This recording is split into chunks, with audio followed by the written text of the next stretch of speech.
Naiz irratian, bigarren kafea.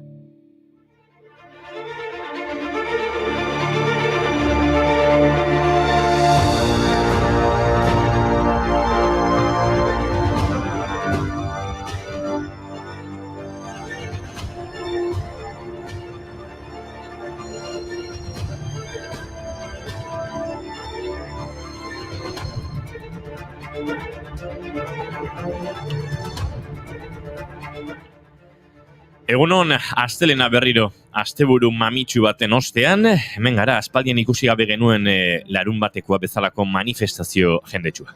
Milaka herritarrek elkartasuna adierazi zioten larun batean Palestinari Donostian egindako manifestazio nazionalean. Gazako genozidioa eteteko eta Palestina askatzeko izan ziren bertan entzundako oihu nagusiak. Milaka eta milaka pertsona, Antiguako tuneletik alderdi ederrera. Gernika, Palestina, deialdi herritarrak hala eskatuta. Udaletxe parean amaitu zen ekitaldia, tartean, Beñat Gaztelumendiren bertso hauekin. Gernikako sugarrak ez dira lurrundu. Beraz ez gaitzatela egitik urrundu. Zapalduek elkarri nola ez lagundu, Palestina bakarrik uzten duen mundu baten Euskal Herriak ze etorkizun du.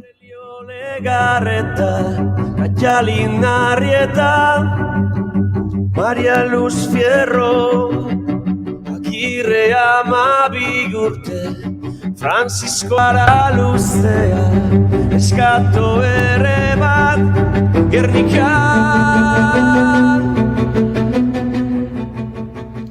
Eta guk elkartasuna erakutsi nahi genuen bitartean, gauean bombardaketak izan dira Gaza osoan, eta Israelek 200 lagun hil ditu. Orduak pasa ahala zenbaki hori areagotu egingo dela zalantzarik ez. Guk horretan jarraituko dugu, hemendik ahalduguna egiten eta bai milaka lagun elkartu ziren Donostian eta ez 100 batzuk hala izatean nahiago luketen arren. Milaka izan ziren baita ere gaurko egunez New Yorkeko Fifth Avenue elkartu zirenak. 33.000 inguru izango ziren. Emakumearen botoaren alde manifestazioa egin zutenak 1900 eta 15 urriaren 23an.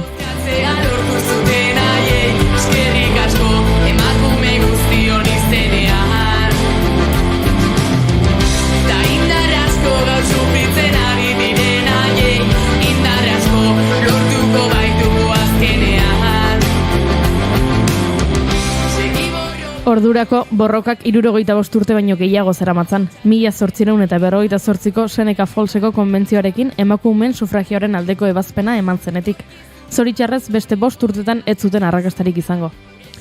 1917an New Yorkeko estatuak botoa emateko eskubidea eman zien emakumei. Hori egin zuen lehen estatuetako bat izan zen, eta domino efektuak 1920ko abenduaren 19ko adierazpena ekarri zuen. Emakumei herrialdean zehar bozkatzeko eskubidea eman ziena. Baina larun batean gertatu zen bezala, hemen ere Davide Bakoitzak bere bertsioa eman zuen.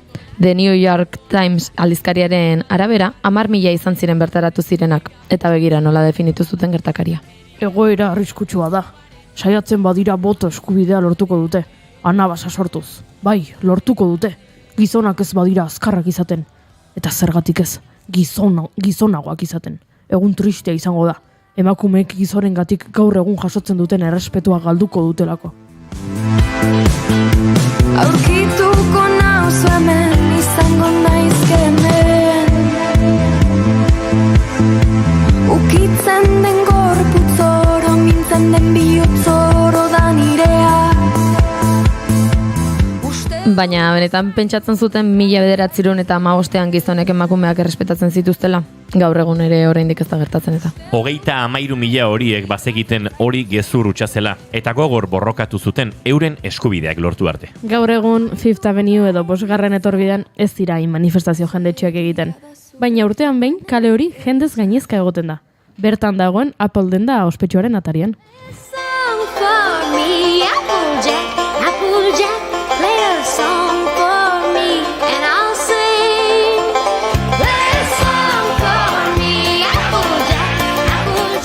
Tira, lotura eskasenaren saria ego jurirentzat. Juhu! Baina bai, Apple etxeak produktu berri bat merkaturatzen duen bakoitzean, 100 edo 1000 pertsonako ilarak sortzen dira denda horrean. Eta gaurko egunez 2001 urtean horixe gertatu zen. Appleek iPod musika erreproduzitzailea salgai jarri zuenean. Ordutik, urtetik urtera, iPodaren bertsio berri bat sortzen zuten. 2022an produktu horri agur esan zioten arte.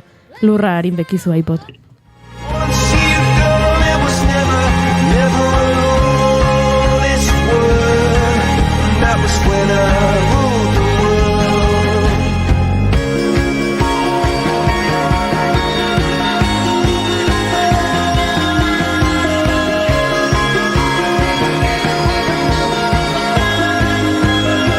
It was the wicked and wild wind blew down the doors to let. Guazen musikaren efemeride bitxiekin eta entzuten ari garen taldearekin. Gaurko egunez, 2019an Coldplay taldeak bere disko berriaren tracklista argitaratu zuen North Wales Daily Post egunkarian. Eta zergatik den hori bitxia, iragarkien artean izkutatu zutelako. Goian, lastoa saltzen zuen gizon baten iragarkia. Behan, ozkailu bat salgai. Eta tartean, munduko talderik ospetsuenaren tracklista, primizian. Lotura estua du Coldplay taldeak Galesekin. Johnny Buckland taldeko gitarrista bertan jaioa baita. Tell me your secrets and ask me your questions. Now let's go back to the start.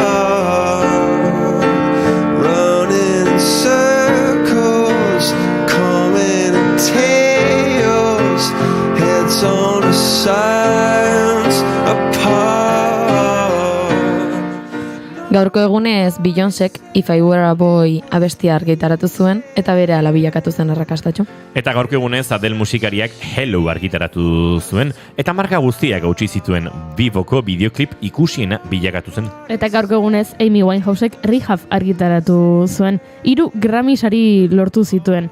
Urteko abestia, urtengo diskoa eta emakumezko pop abeslaririk onenarena. Tried to make me go to rehab. I said no, no, no. Yes, I've been black, but when I come back, no, no, no. I ain't got the time, and if my daddy thinks I'm fine, just try to make me go to rehab. I won't go, go, go. Musikarekin ez gaitezen. Gaurkoan, Dona Pellaniz Nieto dator gure terapeuta emozionala. Gostina zaritu ginen azken aldian berekin eta hain mamitsua da hain gaia, ezin izan genuela amaitu. Beraz, gaur berriro jorratuko dugu gaia. Gure entzulek ere sufritu dute Agostina. Eta Josune Belez de Mendizabal Fernandez de Garaialde dator grafitiak izango ditugu izpide Arabako hiriburuan. Eta gaur abiatuko da Berdintasuna Zientzia eta Teknologia Kongresua eta Elhuiarreko Naiara Harrirekin hitz egingo dugu gaiaren inguruan. Eta istorio bitxi bat kontatuko dizuegu. Zesta punta, Jaialai, Pitbull eta TikTok. Dena zaku berean, gu bezalaxe. Urriak 23 ditu gaur entzule eta astelena da ongitorri guztioi bigarren kafera. Naiz irratian zarete.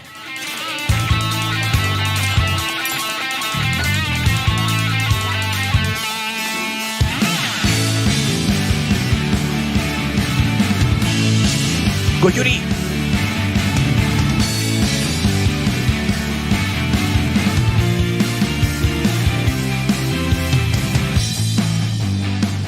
Zuekin Jaun Andreok gaur goizean laboratiko atearen pare-parean ateak itxita topatu dituen emakumea. June Romatet Ibarguren, egunon! Egunon!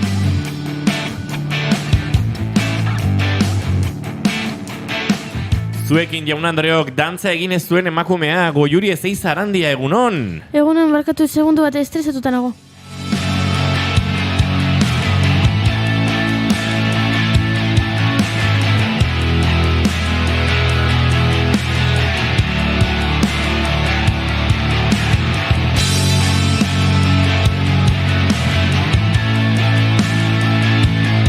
Eta izketan ari zaizuen hau Inigo Asensio Elurbide. Gaur bigarren kafeak 609 garrena du.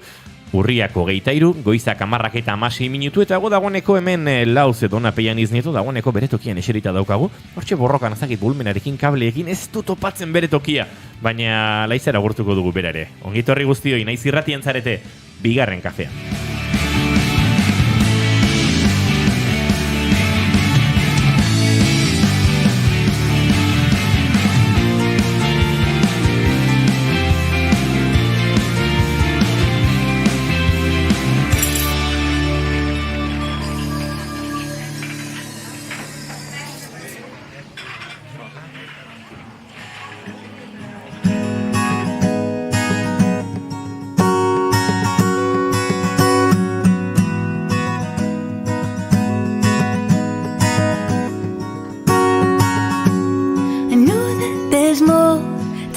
ugly game.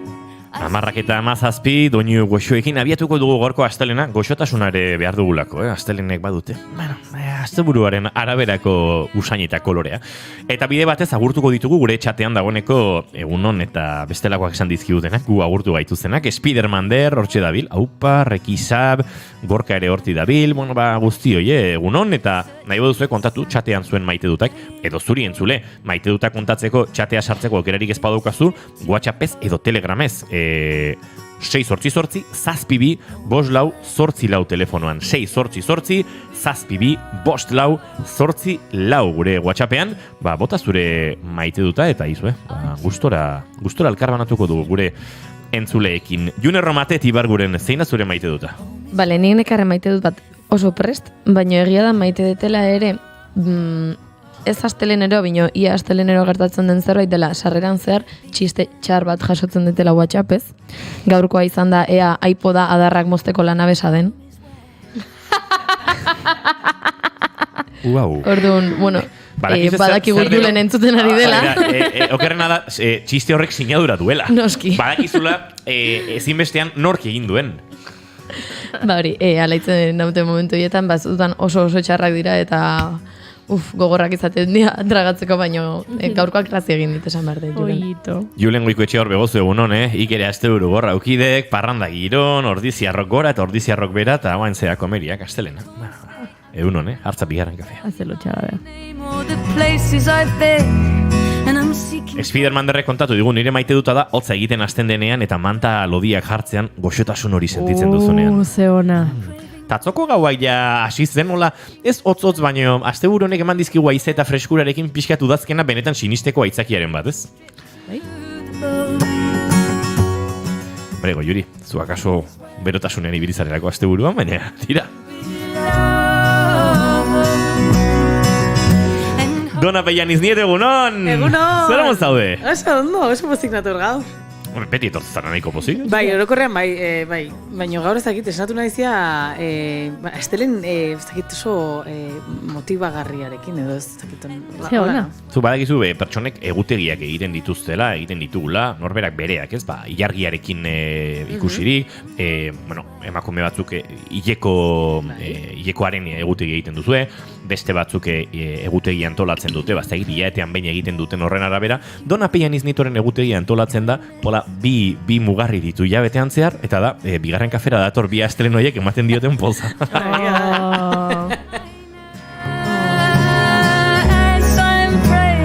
Gorkak dio, nire maite duta da, larun baten DJ festa baten egon nintzala, DJ musika, kaskokin, zeona, einon dantza, terapia. Eske dantza terapia da. Haupa, Dona, goizen hitzein dugu, dio. Bai. And they call me a migrant, and they call me a thief, and they call me a beggar man, an asylum seeker, and I was once a teacher. Zein ito gatzen zaio, Donari? Maite duta? Maite duta, June, zu bukatu ezo maite duta? Bueno, nik nekarrena zen, maite detela ikusentzunezkoetara jutea, batez ere, asteburu honetan euki ditu dalako, bai, bertso saio batean egon naiz, eta antzerki bat ikustera joan naiz, beraz, nahiko okupatuta ibili naiz, baina maite ditut horrelakoak ikustea, eta ikustea, adibidez, bertso saio batean ume bat ziurrenik bere lehenengo bertso saioa dena, edo bertsolarien artean dauden konplizidadeak, baina ez ditut bat ere maite antzokietan egoten ez dakiten jende horiek. Izan daitekela saio hasi baino lehen mugikorrari volumenak entzen ez jakitea. Hitz egiten egon behar hori edo dena komentatu behar hori, eta niri bertso saioa benetan pikutara bidalizidan aurrean neukan hilarako taldetxo batek, eta bai ni eta ondoan neukan nire ama biak ginen bata besteari begira den guztian etengabe hitz egiten ari zirelako, eta ezin genuelako saioa gustora entzun, beraz, nire maite dutak maite ez dudat hori badauka.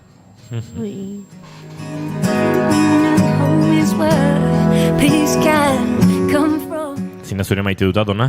Nina torre, astelenarekin, eta astelen motibat honetan, bai, askotan gertatzen zaigu, orokorrean gizartean esaten dut, ez? Igande arratsaldean, hasten gara, bihar astelen, ze pereza, ez dut nahi, agian ez, baina, bueno, nik uste badagola olako orokortasun bat, eta asko maite dut, igande gauean, jutera izenean horrela esaten, ze guai, bihar astelena, gauza pilo bat ingo ditut, eta niretzako zoragarria da. Jo, eta nun saltzen dute motivazio hori? Ez dakit nun saltzen duten, batzutan ez da gertatzen, baina gertatzen zaidanean oso maitagarria da.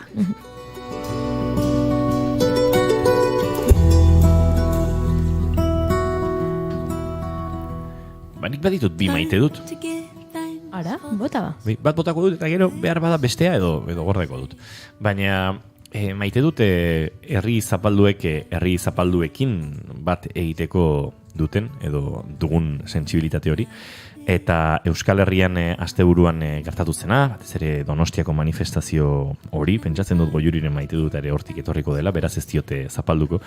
Urrunera joango naiz, egun hauetan ikusi ditut, hainbat lagun Australian aborigenak ezagutzen ibili nintzanen ezagututako jende hori, Arrende People edo Arrende People izen, ezberdin xamarrekin, deitzen zaie Manparwe inguruan, edo gero Britaniarrek Alice Springs deitu zuten desertu zentraleko hiri horren inguruko erreserbetan bizi diren aborigenen jatorri edo talde etniko, ez? Arrend People. Eta antxe ikusi nituen, ez? Migratzaile izan, baina Europatik etorritako australiar lagun solidario eta euren giza eskubideen alde aritu direnak, eta baita aborigenak ere egun hauetan sare sozialen bitartez gazari euren alkartasuna adieraziz, eta pentsatzen ze urrun, zenbat gatazka, eta antxe, aborigenetako batek, nire interlokuzioa edo osatu zuen gizonetako batek eraman nindun lur batzutara eta santzidan begira. Nire jatorrien genozidioa hemen gertatu zen. Eta jende horrek, badu ez, sensibilidade hori munduko beste zapalkuntza eta genozidioekin egoteko, eta asteburuan unkitu nau ikustea eurek ere hain urrun, gaur egun dena dago gertu nola baitez, baina ez ustean harrapatu ninduen, hemen ere badaude borrokan, ez? Euren borrokaz gain bestelako borrokekin bat egiten. Eta maite dute herri zapalduak batzen gaituzten sentsibilitate hori.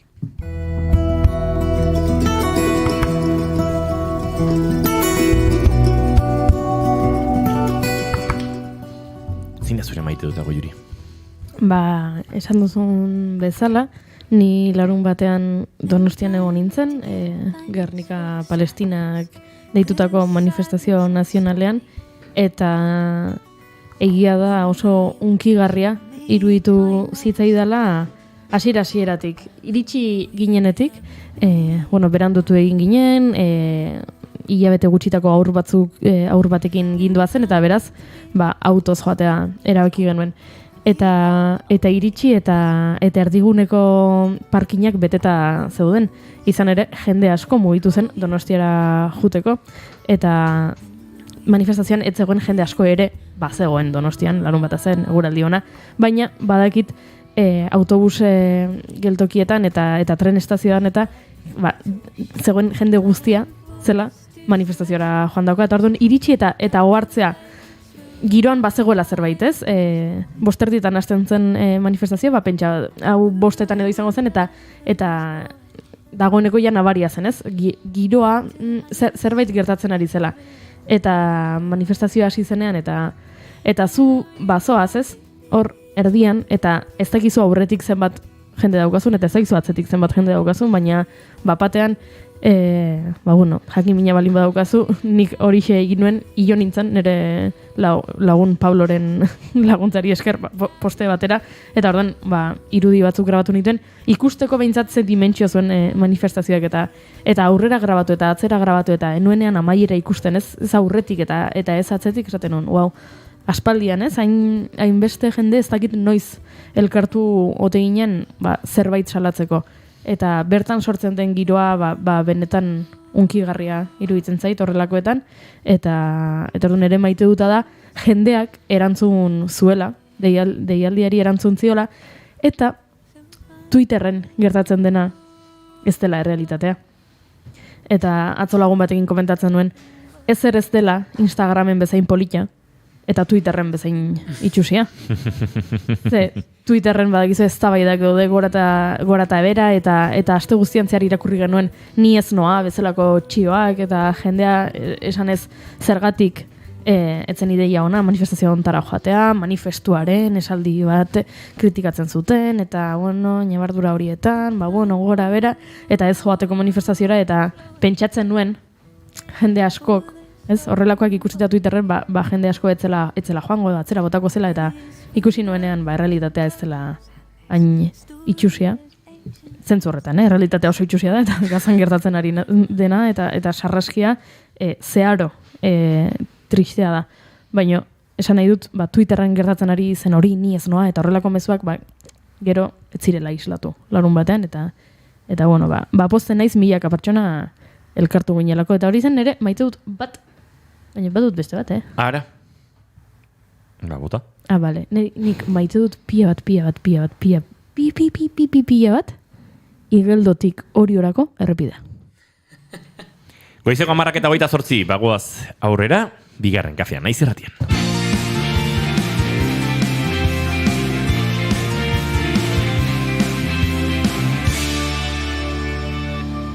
Emaiozu bigarren aukera bat egunari. Naiz irratian, bigarren kafea.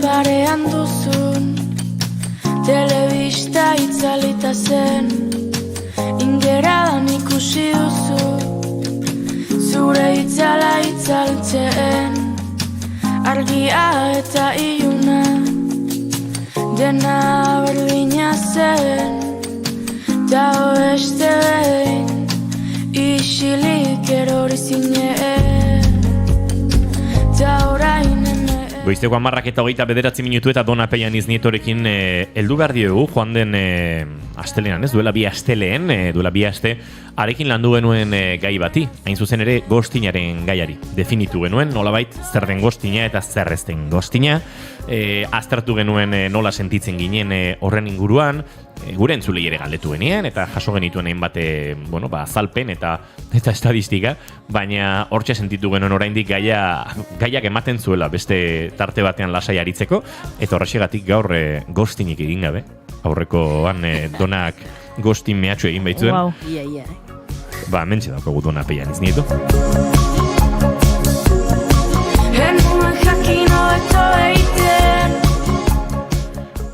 Zen zaude Dona? Zizu hori galdetuta, askotan galdetzen dizu. Pozik etorri naiz, motibatutan ator, eta orduan, sentitzen naiz energia ederra askorekin gaur. Ze ona. Helduko diogu gaiari. Orain dela bi asteleen esan da bezala, aritu ginen honen inguruan, baina utzi genituen hor zeinbait hausnarketa egiteko, eta batez ere pixka bat gure iritziak, eta gure gostinaren inguruko bizipenak edo nolabait kontatzeko, eta zuk esango diguzu, nondik helduko diogun Dona, eta noruntz joango garen.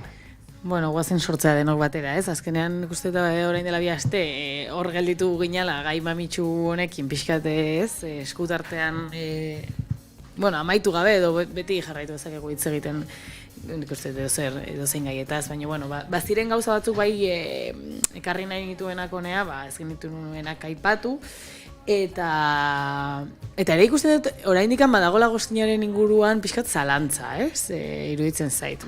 Azkenean, etiketa bat da, jarri eduguna, ez da gurea ere bai, kanpotik etortzen den etiketa bat da, gostina, gost hitzatik, mamua, mamutu, olako kontzeptua izango zen, nolabait pertsona bat desagertu egiten denean gure bizitzatik, eta hau sare sozialei edo teknologiari lotuta dago, ez? Esan dezakegu igual gure bizitzatik, sakit Tolosan bizi bagea eta gure lagun bat Tolosarra baldin bada eta batean desagertu egiten da, igual horri ez diogula gostina deitzen, eta igual agian bai, ez dakit, hor zalantzanik dut ere, baina nolabait teknologian bitartez, WhatsAppa, sare sozialen bitartez idazten ari bagera norbaitekin, bai, harreman berri batean edo betiko harreman batean, eta pertsona hori batean azalpenari gabe desagertu egiten denean, eta gu jarraitzen dugu, Aizu, gauza bat, baina hor zaude, haseratu zea, zer gertatzen zaizu, zergatik ez nauzu erantzuten. Eta ikusten dugu, ikusgarria baldin bada, jaso duela, eta agian irakurri duela, eta ez digula erantzuten,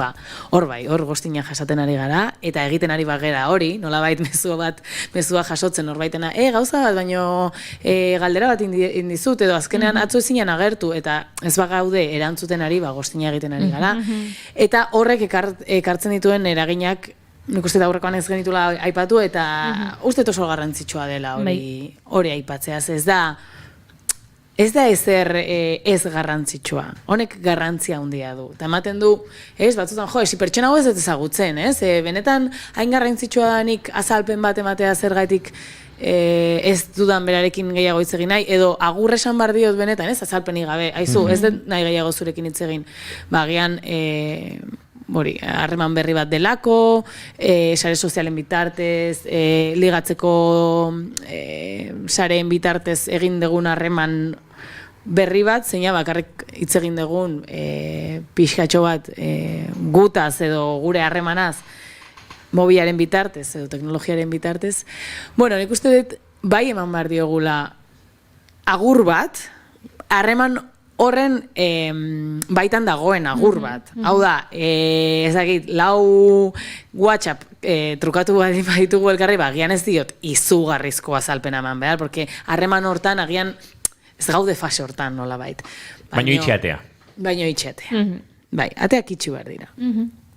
Eta honek eragina daka, bai, sufrimentu handiaren eragina daka, hori nik uste dut oinarrian dagoela, ze ez dakita aurrekoan aipatzen genitun, igual gauza batzutan errepikatu egiten naiz, baina agian ondo dator, ez? Uste dut aurrekoan definitu genuela zer etzen goztina.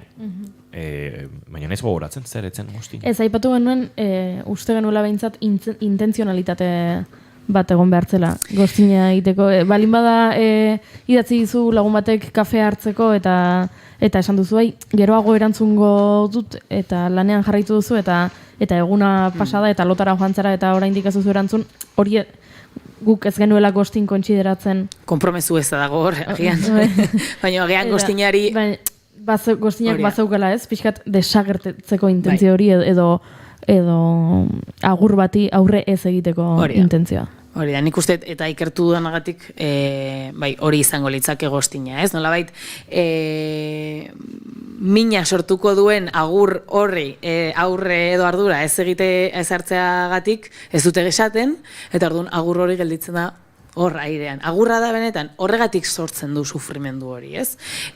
Nik harreman bat dut berria izan, ez berria izan esan bezala, ez? Norbaitekin, eta normalean trukatzen ditut WhatsAppak egunero, edo 2 egunetik behin, edo astean 3, ez? Eta bapatean, ez esan gabe, erantzun bat, edo elkarrizketa bat gelditzen da hor airean, nik bai, aste naiz esaten, hemen zaude, zer gertatzen zaizu? Bueno, ez dakit, ze iruditzen zaizu hau, edo bestea, nolabait harreman hori berreskuratu nahian, eta beste aldetik ez ezer jasotzen. Ezer. Ez emotikono bat, ez 3 puntu, ez utzi bakean, ez ezer. Zero. Orduan, hor, ze gertatzen da, gure buruak bete behar du beti utxuneak. Gure burua ez dago prest utxunea sentitzeko, nolabait, edo utxunea hor ustuta bizitzeko.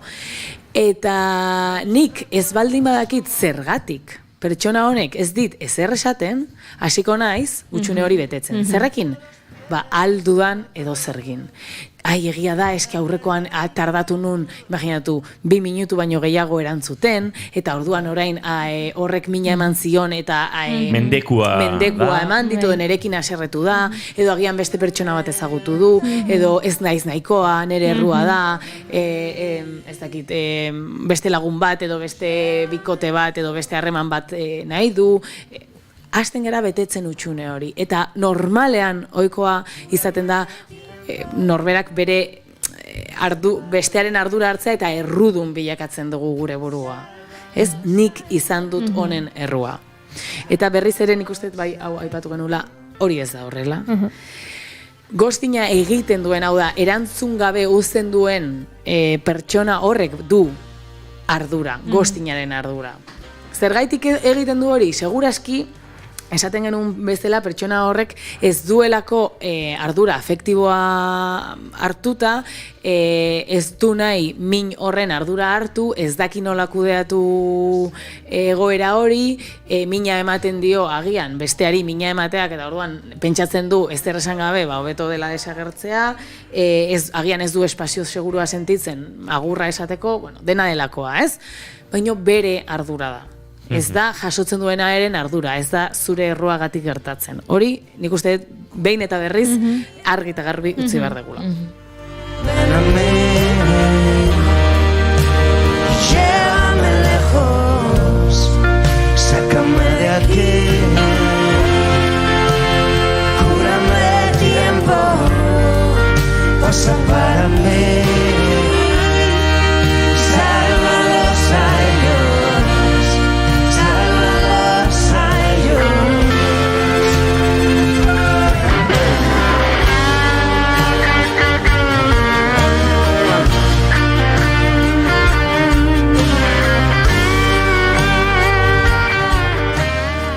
Badago beste egoera bat, askotan, akaso ez gostinarekin erabat lotuta, baina bada gostin mota bat, ez dakit.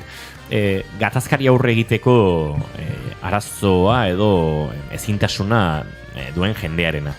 Eta beraz, ez dakit, bueno, bai, atetxo bat itxi behar du, zure bizitzan, izan daiteke ez relazionala, ez afektiboa, ez bizitza guztirako ate bat, baina ez du nahi zurekin mendira joan, mendira joateari pixkate rolloa galdu diot. Ari naiz adibide tonto bat jartzen. Bai, baina esan behar nahi zu, pentsatu dut, eske mendira, belauna azken aldian, eta nahiago dute, igual ja ez jun, edo, bueno, igual oso tarteka, baina, bale, baina, listo ez, ondo zaude, eta, bueno, hortxe bukatuko litzake. Baina hori, gatazka bat da, jende askorentzat, claro. Eta gatazka horri aurrez egiteagatik, mendira joateko proposamenari erantzunik emango ez dizun jende hori. Hori da. Eta ulerrezagun mendia, bakoitzak bete dezakeen kontzeptuaren metafora gisa. Bai, eta askotan ere gertatu daiteke ez dakigula zer sentitzen dugun. Jo, bapatean retxazoa dakat mendiara juteko, baina ez dakit mendia jutea dan retxazo ematen diana, edo pertsona honek, edo egia da, aurrekoan pertsona honekin ez nuela konexioa handia izan, baina maite dut, eta ez da berarekin ez duela egon nahi, edo agian beldurra ematen dit pertsona honi, edo pertsona aukentzean ere bizitzatik, askotan ez dakigu ere bai zehazki zer den edo gertatu daiteke hori, orduan hor asko zailagoa da, ere ardura hori hartzea, ostras, ez esango diot, eske pertsona hau niretzako importantea da, imaginatu, betiko laguna dela txikitatik, nire bizi laguna izan da, gainera abentura asko bizi izan ditu, baino gure harremana aldatu eginda, eta ez da ez dudala maite, baizik eta ez dakidala nola esan, orduan, bueno, hor ardura nik uste dut, olako gatazketan, zeinan izan daiteke harreman handia urtetakoa, bai ardura pixka bat hartu dezakegula, eta esan, begira, oraintxe bertan, ez nahi sentitzen, edo ez dut nahi hainbeste denbora pasa zurekin, horrek ere beldurra ematen dugu egia da, agian ez dugu hainbesteko azalpenik eman behar, bai, baina bilatu behar dugu zerbait zeinarekin sentitu behar geran ardura hori mantentzen dugula, eta gustora ere bai gure buruarekin, bai, eta hor badaude estrategiak, behintzat esan dezakegu oraintxe bertan, ez dut nahi zurekin hitz egin, denbora behar dut, ez dakit oso ondo zer sentitzen dudan, eta hor, nola baitere guk ardura hori hartzen baldin dugu, ez dakit zer sentitzen dudan, edo zer nahi dudan oraintxe bertan, utzi behar diogu besteari berak kudeatzen bere emozioak. Agian besteak sentitzen dolako beldurra, antxitatea, inseguritatea, gurekin haserretzen da, bai, hori gertatu daiteke. Mina ematen digu, ez ziurtasunarekin konektatzen digu, eta agian ez gaude prest hori sostengatzeko, hori ere egia izan daiteke. Baina hori da ere harremana. Hori da harremana, eta ez baldin badagaude prest sostengatzeko, agian eskatu dezakegu laguntza, beti ere, konpartitu gure lagunekin, profesional batekin, nola egiten degun hau, nola esan denbora behar dut, baina gure emozioen ardura hartzen dugun bitartean, besteari ere utzi behar diogu beraiena hartzen. Eta haserretzen baldin bada gurekin, bai, oso mingarria izan daiteke, baina bestea ere bere eskubide guztian dago gurekin haserretzeko, edo mina sentitzeko, gure ez jakintasun edo espazioa adierazten dugunean, ez? Ni dona ezagit ados egongo ezaren honekin, baina nik nire lagunei hau esaten diet, eta entzulei esan nahiko nieke, dala guztiz zilegia da azalpenak eskatzea. Hau da, norbaitek gostina egiten balin badizu, badakit jende asko sentitzen dela zen ni ere egon naiz egora horretan, ez zit erantzun eta orain ez dakit, emango dut nik hemen lata eman behar diot galdezka, edo galdetu diot iadaz ea zerbait gertatu den da zergatik ez didan erantzun. Erantzuna behar balin baduzu, galdetu dezakezu berriro. Bai, noski galdetu dezakegu, nik uste askatasuna eta eskubidea degula galdetzeko, noski baietz hemen, honen inguruan egon nintzen ikertzen, ze uste ni ere bai nengoen pixkat kokatu nahian ze izango litzake ez dakite egokiena, nik uste askotan behar degula, ez, besteari esan, aizu, hau zure ardura denez, esaidazu zergatik.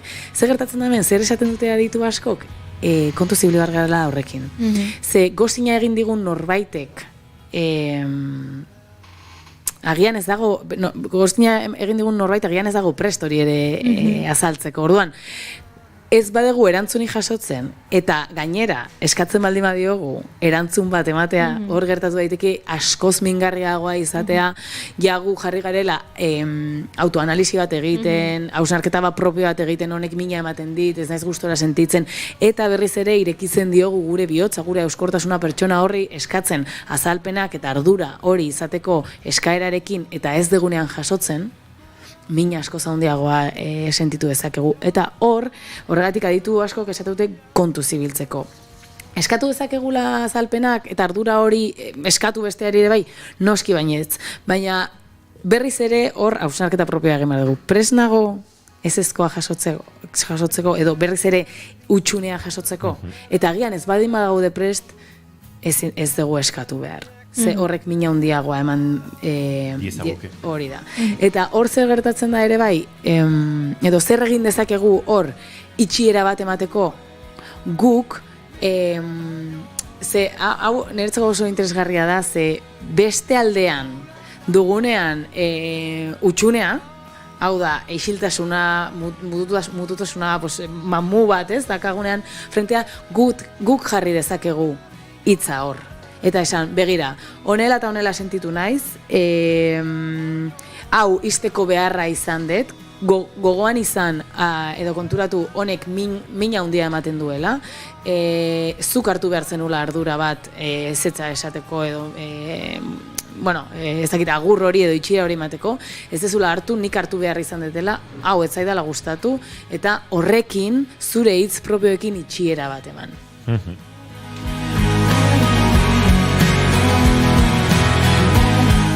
Entzule batek galdetu digu, nik nahi gabe askotan egiten dut, momentuan ezin badut erantzun edo ez bazait erantzuna okurritzen gerorako utzi eta askotan ahaztu egiten zait. Gomendiorik, lehenik eta behin, nabardura ez, nik uste ari garela esaten, mezu bat erantzun gabe uste hori, ez dela teknikoki gostina. Eta akaso batzutan uler daitekela, zoritxarrez denok bizi dugun, bizi modu autoesplotatzaile, estresante, eta WhatsAppari edo sare soziali ere garrantzia gehiegi komunikazioan ematen dion bizitza honi. Eta hor, hasteko igual, lehenengo gomendioa, hau nerea da, barkatu, komunikazioa ezurraragizkoa bihurtzea aldan horrian, eta ez hainbeste virtuala. Gehiegi exigitzen diogu, mugikor baten pantailaren bitartez komunikatzen dugun horri. Eta batutan, hobea da astean behin, astean bi astez behin, edo aldanean zure lagun horrekin egon, eta gauzak aurrez aurre kontatzea eta listo. Baina, esan da hau ez dela teknikoki guztina, gomendioak. Nik, asko gustatzen zaigu, esaten dezuna Asensio, ez? Azkena hausnarketa hori egin behar degula uste dut, ez? Badaude pertsonak, momentu oro notifikazioekin eta volumenarekin, WhatsAppak edo mezuak erantzuten dituztenak, perfecto, baino daude jendea, astean bitan hartzen dutena mobila eta erantzuten dutena, eta hori ere jakin behar dugu nolakoa garen eta nolakoak izan nahi dugun. Hausnarketa hori egitean ikuste dut oso interesgarria dela, norberarekin zer nolako harremanak mantendu nahi ditut honen bitartez, honek antxitatea pizten dit, ez gustora nago honekin. Pixka hausnarketa hori, zematen du egon bar garela 24 orduz egunero, mobilan pendiente, hemen komunikazio fluido bat izateko tagian ez da gure kasua. Eta bestetik, baina ez egin trampak, Hau da. Balin bazara pertsona bat, 24 orduz ez lo egiten dugulako, baina ia 24 orduz mugikorrarekin dagoena eskuetan eta erabat batzuei eta bestei WhatsAppak erantzuten, gero ez jarria hitzaki gisa, eizke mugikorra ez dut begiratu.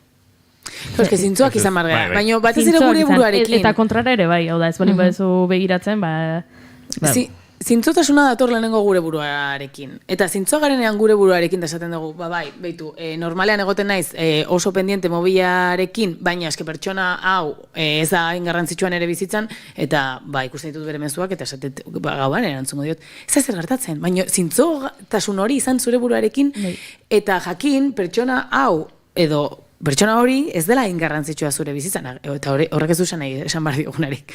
Pertsona hori, barkatu ez zara ingarrantzitsua, ez, osea, zintzosasuna gure buruarekin, eta gero kontziente garenean hortaz, eta zintzoa garenean izango gara, egiten duguna jungo da erreflexatua horrekin. Orduan, gero nik nire gomendioan, ez dakit gomendioan, baina proposamena nik nire askotan gertatzen zait hori ere baita egiten dut, WhatsAppa irakurri baldin badet markatzen dut, ez irakurri gisa gero pitatzeko. Ze bestela nire ahaztu egiten zait edo bestela nik dakat postit batzuk, eta beti ni joa horrekin, eta horre nire agenda delakoa da, eta horri dazten ditut gauzak. Ze, garrantzia eman nahi diet mezu batzuei, eta bestela ahaztu egiten zait. Orduan, nire burua ezagutzen dut, badakita ahaztu egiten zaidala, eta bai, gero erantzungo diot. Ez da egia, ez baldin badet apuntatzen. Pertsona honi erantzun. Orduan, pues horrekin jokatu ezakegu, ez? Gure burua ezagutu, jakin nolakoa garen, eta gero jakin ere bai agian aldegula hori azaldu. Barkatu, ahaztu egiten zait, edo mezu hori jasotzen dugunean, gero erantzungo dizut.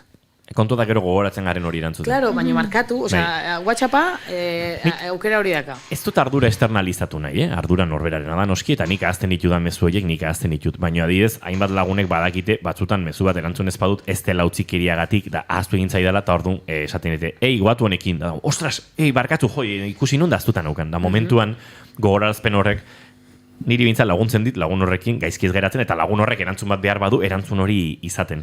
Askotan, lanerako ere WhatsApp erabiltzen dugun jendeak, ez, nik oraintxe irratxo bat egiten ari gara, eta ni WhatsApparen pendiente nago, komunikazioan nago, beste kolaboratzaileekin, Josune Belez de Mendizabalekin, Estudio Zentralekin, danakoarekin, ez. Badaude mezu batzuk oraintxe erantzungo ditudanak, eta beste batzuk, noski, erantzungo ez ditudanak zuzenerari izelako. Ze gertatzen da, arratsaleko 4etan, mezu horren gainetik 25 daudela. Claro. Eta joan egin dakidakela hori erantzuteaz. Bueno, ardura noski nerea da, baina nire lagun batzuk badakite batzutan ahazten mazait erresagoa dela jartzea. Tu, guatu! Eta, ostras, barkau. Bai. Azkenean, harreman, beste pertsona ezagutzen dugunean, erresagoa da, edo deitzen dugu. Benetan garrantzitsua baldin bada. Baina, kontuan izan behar dugu, honek guztiak, gure bizitzaren parte baldin bada ez dakala ere justifikazio konstanterik. Eta honek, holako ekintzek mina ematen dutela. Punto, jazta. Eta horrekin ere bizi behar gara. Ostra, ni baldin bani joa, 3 egun, erantzun gabe lagun bati, agian lagun hori minduta sentitzen da. Eta horrekin bizi behar naiz. Ezin dut, barkatu eske, hau eta bestea bakizu nolakoa naizen, justifikatu nahi dezuna. Baina beste pertsonak mina jaso du. Min hori berea da, badakigu, baina horren kontziente izan bargara ere bai. Esan, minori zurea da, nik ja esan dizute sentitzen dudala, badakizu nolakoa naizen, orduan, eta onartu behar dugu, minori sentitzen duela. Bai, guk gure bizitza dugu, baina gure erantzunek, edo gure jarrerek eragina dute kanpoan ere bai. Orduan, hori da ere bai goztinarekin gertatzen dena, ez? Onartzen dugunean beste pertsonak ez nahu erantzun, desagertu egindan ere bizitatik, bere ardura da hori, ez da neregatik baizik eta beragatik da, ez ditulako rekurtsoak aurre egiteko itxiera bati, naiz eta sakona izan edo azalekoa izan. Orduan, hori jakinda nik nahi baldin badut esan, aizu, hau eta hau jakin ezazu, hau ez dela egiten, mina eman didala, bueno, nahi dugun azalpen hori eta itxi, zoragarri. Ez badugu nahi ere kontuan izan behar dugu min hori gurea dela eta bizi behar degula. Ze askotan gure buruak egiten dituen utxunearen betetze horiek dira minaz ies egiteko. Ai, nire erruagatik izan da, besteagatik, ez. Honek mina ematen dit, norbaitek ez erantzuteak mina ematen digu. Punto, eta min hori, eta dolu hori bizita pasa beharko dugu sakonagoa, edo ez hain sakona, baina hori bada parte oso handia, eta ezin dugu naukatu, ez? Azkenean, bueno, hitz egin dugu beste irratsaioetan ere mina bizitzaren parte dela, eta mina, bueno, pues onartu jaso eta bizi behar degula, ez? Dona peian iznieto 10:52 agurtu bertzaitugu, bi aste barru astelena eta hilabetearen mugarri hori postuko dizu. Hori da, bai, eskerrik asko.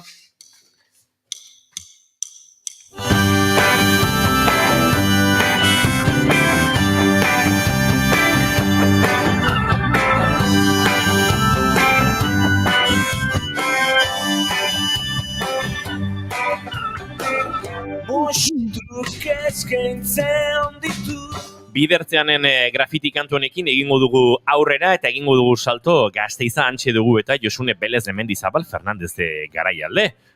Izena bera, kolaborazioa luzeagoa duen emakumea Josune, egunon, astelenon. Astelenon,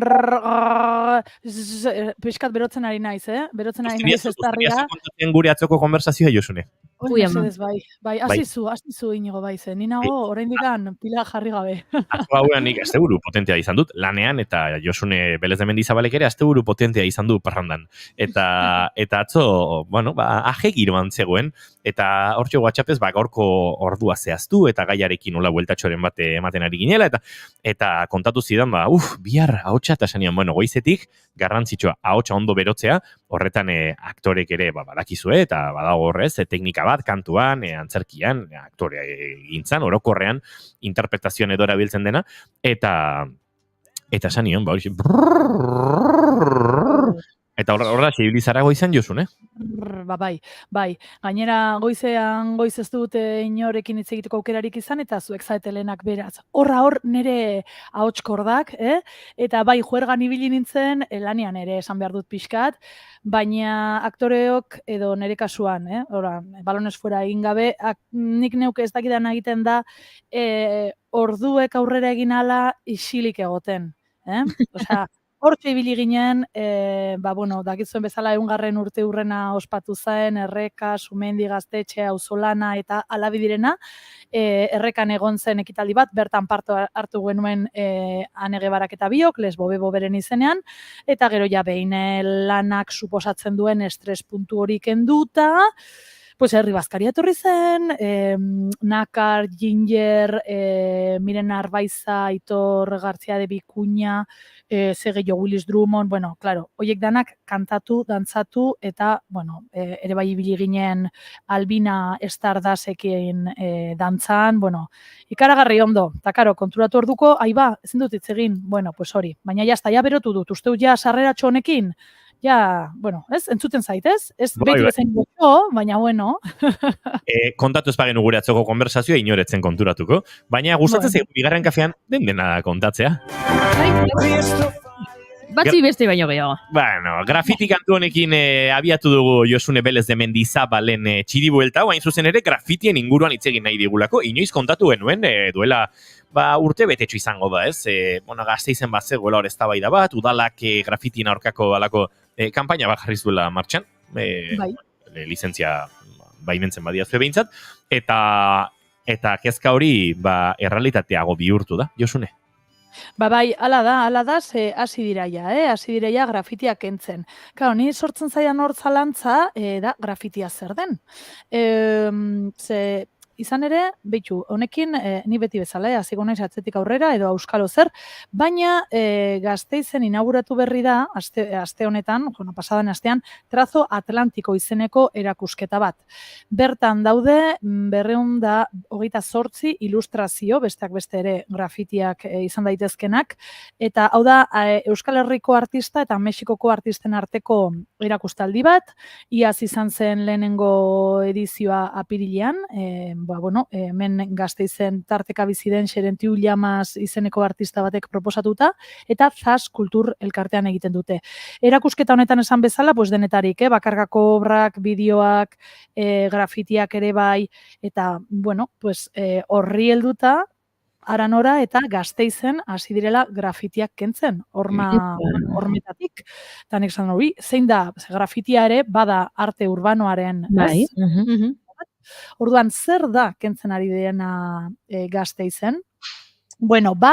Olako espraiarekin egindako zirriborroa ere, da pixkat ilustratzeko, nien nago oso horren alde, eta horren aldez nahi dut zirriborro ematen du gogogabetua egin duzula, baina, antza, hoiek entzen ari dira, ze, dakizuen bezala, Gasteizen horma irudi pilo badauz.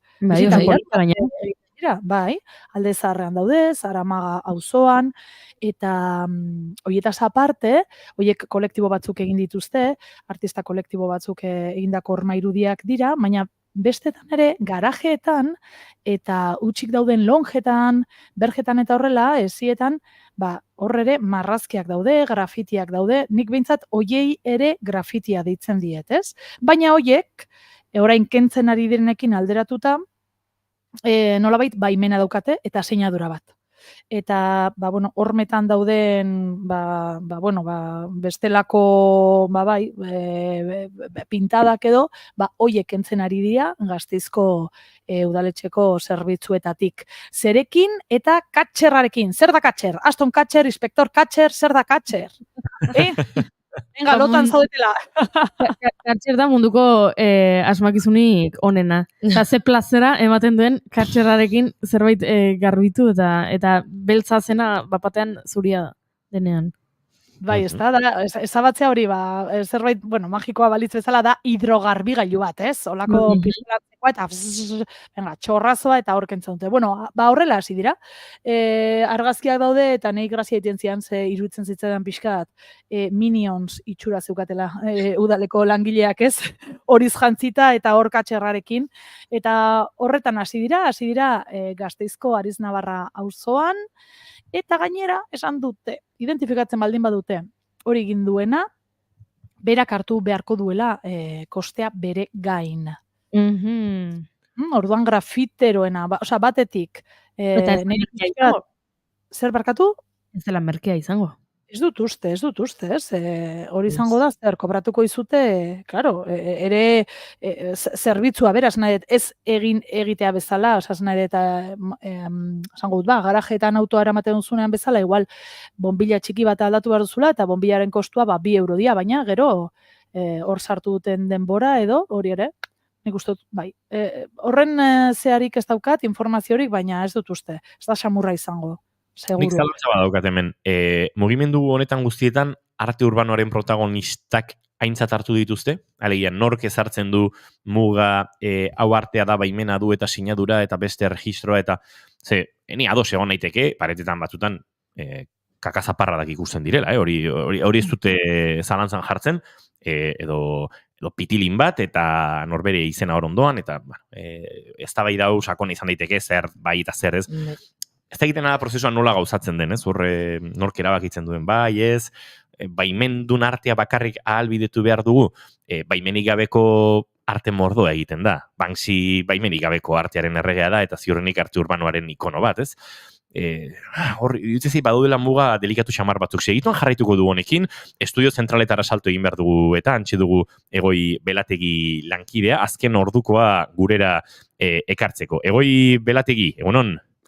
Egunon, bigarren kafeako entzule eta kide guzti, azken ordukoa kasu honetan Bilbora garamatza Euskal Herriko Gay Les Askapen mugimenduak elkarretaratzea egin duelako Bizkaiko auzitegiaren parean astelehen honetan gizon baten aurka hasiko den epaiketa dela eta 2021 batean hitzorduetarako aplikazio baten bidez Bilbon beste bat hiltzen saiatzagatik. Kasu honetan hilketa saiakera epaituko dute aipatutakoa, baina gizonezko berberari hainbat eriotz ere, beste hainbat eriotz ere egozten dizkiote. Astelehen honetan abiatuko dena esan bezala akusatuaren aurkako lehen prozedura baino ez da. Fiskaltzak 9 urteko espetxe zigorra eskatu du giza hilketa saiakera egotzita eta gehitu gay, lesbiana, trans, bisexual eta intersexualen elkarteak herri akusazio gisa aurkeztu denak 17 urte, 11 hilabete eta 29 egunera arte luzatu du bere zigor eskaera gertakariak ererketa saiakeratzat jota lesio delitu batekin batera. Epaitzen ari diren gertakariak 2021 bateko abenduaren 17ko arratsaldean eman ziren Bilboko Aldezarreko etxebizitza batean akusatuak eta biktimak harremanetan jartzeko sare sozial baten bidez hitzordua adostu ostean. Akusatutako gizonak biktimari ezustean eraso egin zion eta itotzen saiatu zen fiskalaren arabera. Borroka baten ostean biktimak kolpeak eta zauriak jasan zituen gorputzeko hainbat ataletan, baina erasotzailearen gandik ihes egitea lortu zuen. Auzipetua 2021 bateko maiatzean atxilotu zuten Irunen antzeko beste kasu batzuetan parte hartu zuelakoan. Guztira 8 gizon homosexualen heriotzen atzean egon litekeela uste dute polizian, eta ikerketek zabalik jarraitzen dute uneotan. Epaiketa hori dela eta egamek elkarretaratzea egin du ere gaur goizean Bizkaiko auzitegiaren atarian heriotza horien inguruko erakunden isiltasuna eta komunikabideek bereziki kasu horiek tratatzeko erabili zuten morbo mediatiko ere salatzeko. Esan bezala beraz, Bilbon gaur goizean arretagunetako bat bestea, zalantzarik gabe, Argentinan dugula peronismoak garaipena lortu duelako igandeko hauteskunde hitzorduan. Sergio Masak pilatu ditu boto gehien eta Javier Mileiren aurka lehiatuko da bigarren itzulian. Botoen ehuneko zenbatuta, botoen 36,6 bereganatu ditu egungo ogasun eta ekonomia ministro argentinar Sergio Masak. Garaipena eta inkesta guztiek iragarritakoa baino tarte dezente handiagoarekin eman da Mileik baino 6 puntu gehiago eskuratu baititu hautagai ofizialistak. Si hay algo que ha quedado claro en esta elección es que la grieta se murió y empieza una nueva. Datu ekonomiko etxegarriak azken asteotan ofizialismoaren baitan izan diren ustelkeria eskandaluak eta berriaren aldeko batasunaren sektore kirchneristan arteko babesik eza gora bera, Masak beste hautagaiak baino konfiantza gehiago erakartzeko gai izan da. Barkatu, ez du irabazi, baina Mileiren inklusio Argentinako panorama politikoan nabarmena izan da, pozik hartu ditu honek emaitzak. Hace 2 años, si nos hubieran dicho que íbamos a estar disputando una segunda vuelta con el kirchnerismo. Kasu honetan baliteke aginterako giltza 3. hautagaiak edukitzea Juntos por el Cambioko Patricia Bullrichek botoen 23 lortu zituen berak eta lehiatik kanpo geratu da. Populismoak herrialdea pobratu duela adierazi du eta Masaren gobernua ez duela babestuko ziurtatu. Nuestros valores no se venden ni se compran. No lo vamos a negociar. Vamos al cambio siempre que la Argentina necesita. Bullrichek azaldu du ez dietela euren oinarri uko egingo eta aldaketa bermatzaren alde daudela. Hala ere, kirchnerismoaren kontra egin badu ere bereziki ez du Mileiren aldeko posizionamendu argirik erakutsi hautagai kontserbadoreak. Tira esango dizuegu, azaroan izango dela, azaroaren 19 zehazki, hauteskunden bigarren itzulia eta orduan ezagutuko dugula etxe arrosako maizter berria. 11:04 minutu, Agur Samaioren beti bezala, informazio praktikoari tartetxoa, lehenxeago esan dizuegu bai, korapilloak topatuko zenituztela Zaldibarren alde batetik AP8 errepidean eta bestetik baita ere Nazional 622 errepidetan, 2 kasuetan istripuen ondorioz ez da ohar gehiagorik izan puntu horretatik, beraz arretaz gidatu esan bezala Nazional 622 errepidean Zigoitian Bilborako norantzan eta gauza bera Zaldibarren AP8 errepidean kasunetan Kantabriarako norantzan. 11:05 minutu, konexioa berriz ere bigarren kafeari, gu bueltan eguerdiko 12etan informazioaren ariaren bigarren edizioan.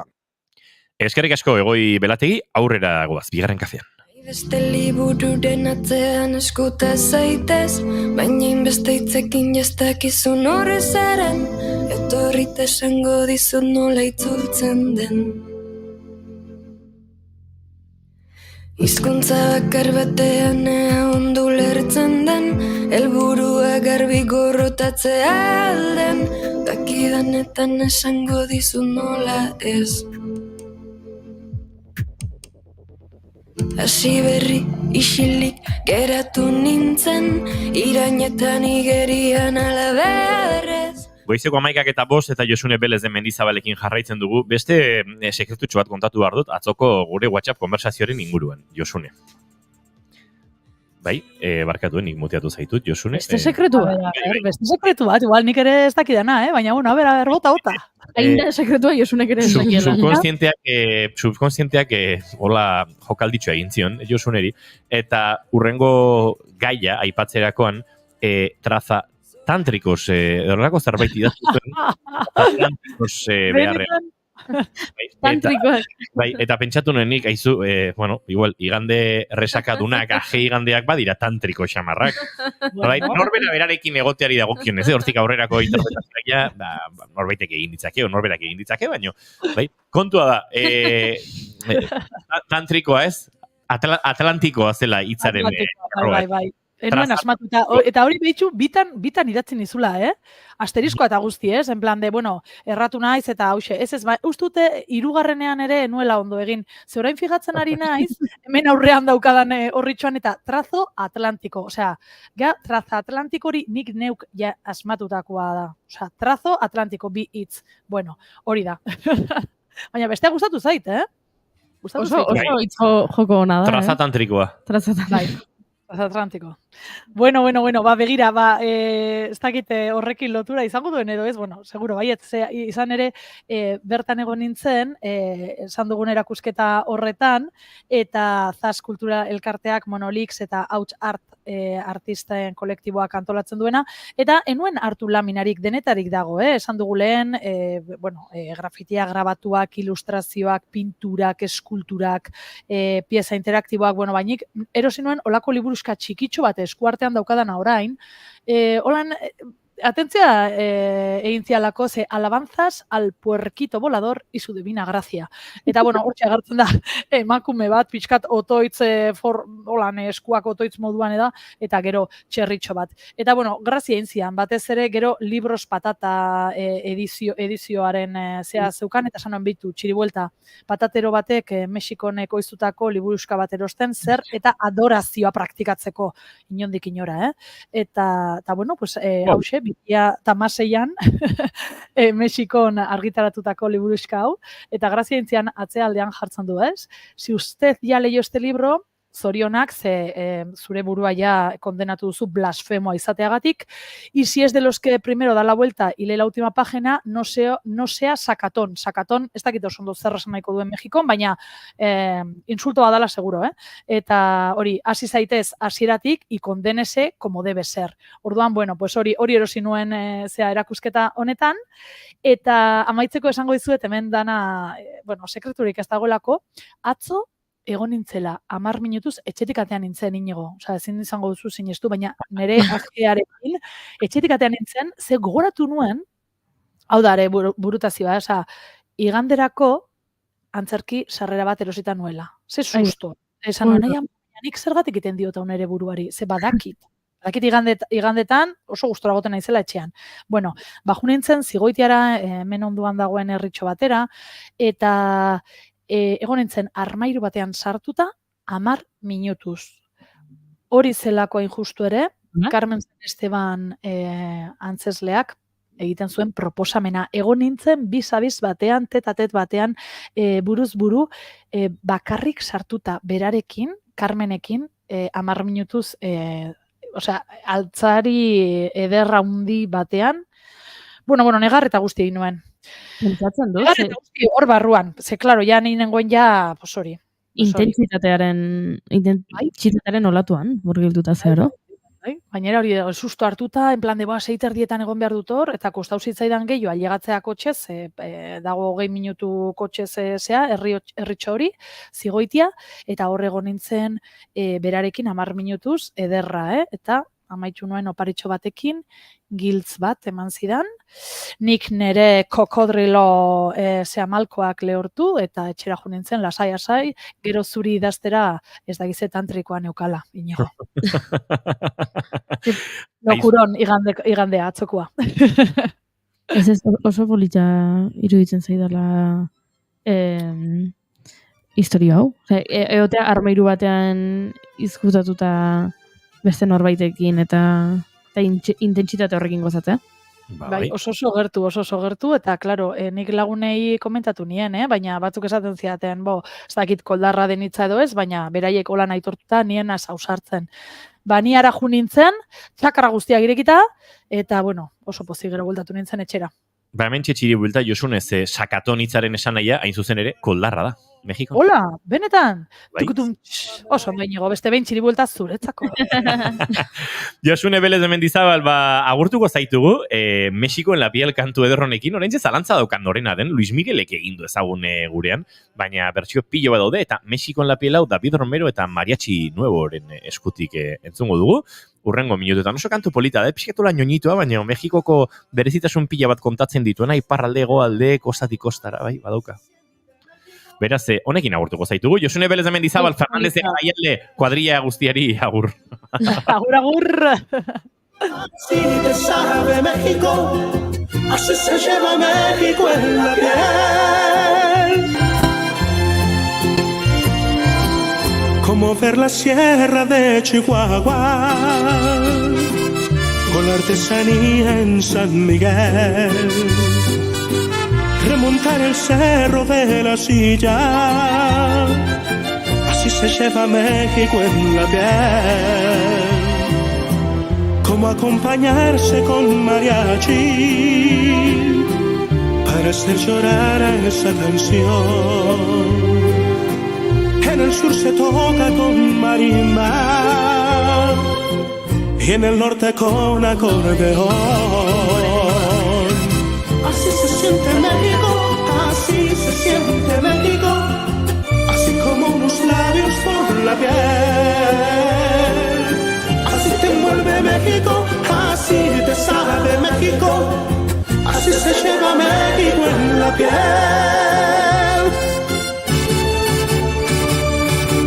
Como un buen zarape de Saltillo,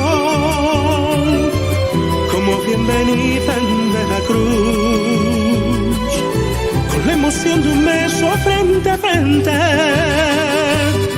Así se lleva México en la piel. Como contemplar el mar Caribe, descubrir un bello amanecer, tener la fresca brisa de Morelia, la luna acariciando a una mujer. Así se siente México, así se siente México, así como unos labios por la piel. Así te envuelve México, así te sabe México, así se lleva México en la piel.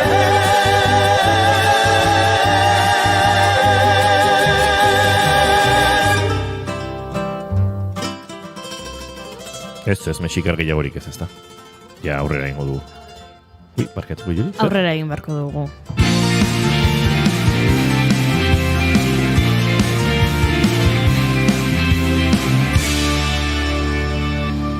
Bigarrenak ez direlako beti okerragoak, bigarren kafea. Denboraren zama, uragazia edana, guztion alana, hobetu zoraina, garena eta ez izana. Eman, hartu, eskua, egin, utzi, lekua, ikus, senti, gure naia.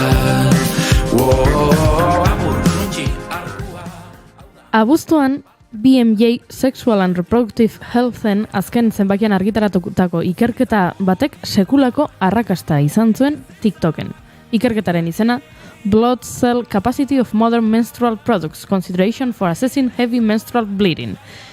Zergatik egintzen bapatean ezagun ikerketa hau TikToken, tamalez, zientzia artikulu gehienak ez dira oso ospetsuak egiten eta komunitateaz haratago, ez dira gure eskuetara iristen, baina hau oso ospetsua egin zen. Lanak lurrikara txiki batera egin zuen eta etzen izan hainbeste ondorio nagusiengatik. baizik eta ikerketaren letra txikiarengatik. Benetako odola erabili duen produktuen xurgapenari buruzko lehen ikerketa izan zelako. Zuntzi arkua, hau da gure partua, ikus senti gure naia. Beti esnatzeak eta argi. Hori irakurri eta denok gauza bera pentsatu genuen. Benetan, 2023an hilekoaren inguruko ikerketa bat lehen aldiz benetako odolarekin eta ez urarekin edo antzeko produktu batekin. Horrek gauza asko erakutsi zizkigun, alde batetik agian uste genuena, baino atzeratuko gaudela zentzu horretan, eta agian emakumeak egotea ikerketetan oso garrantzitsua dela.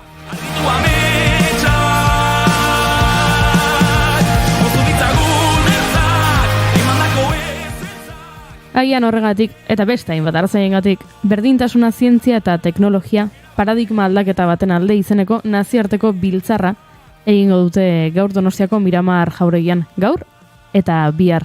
Eta kongresuari buruz hitz egiteko telefonaren beste aldean dugu Naiara Harri, Eluiar Fundaziotik.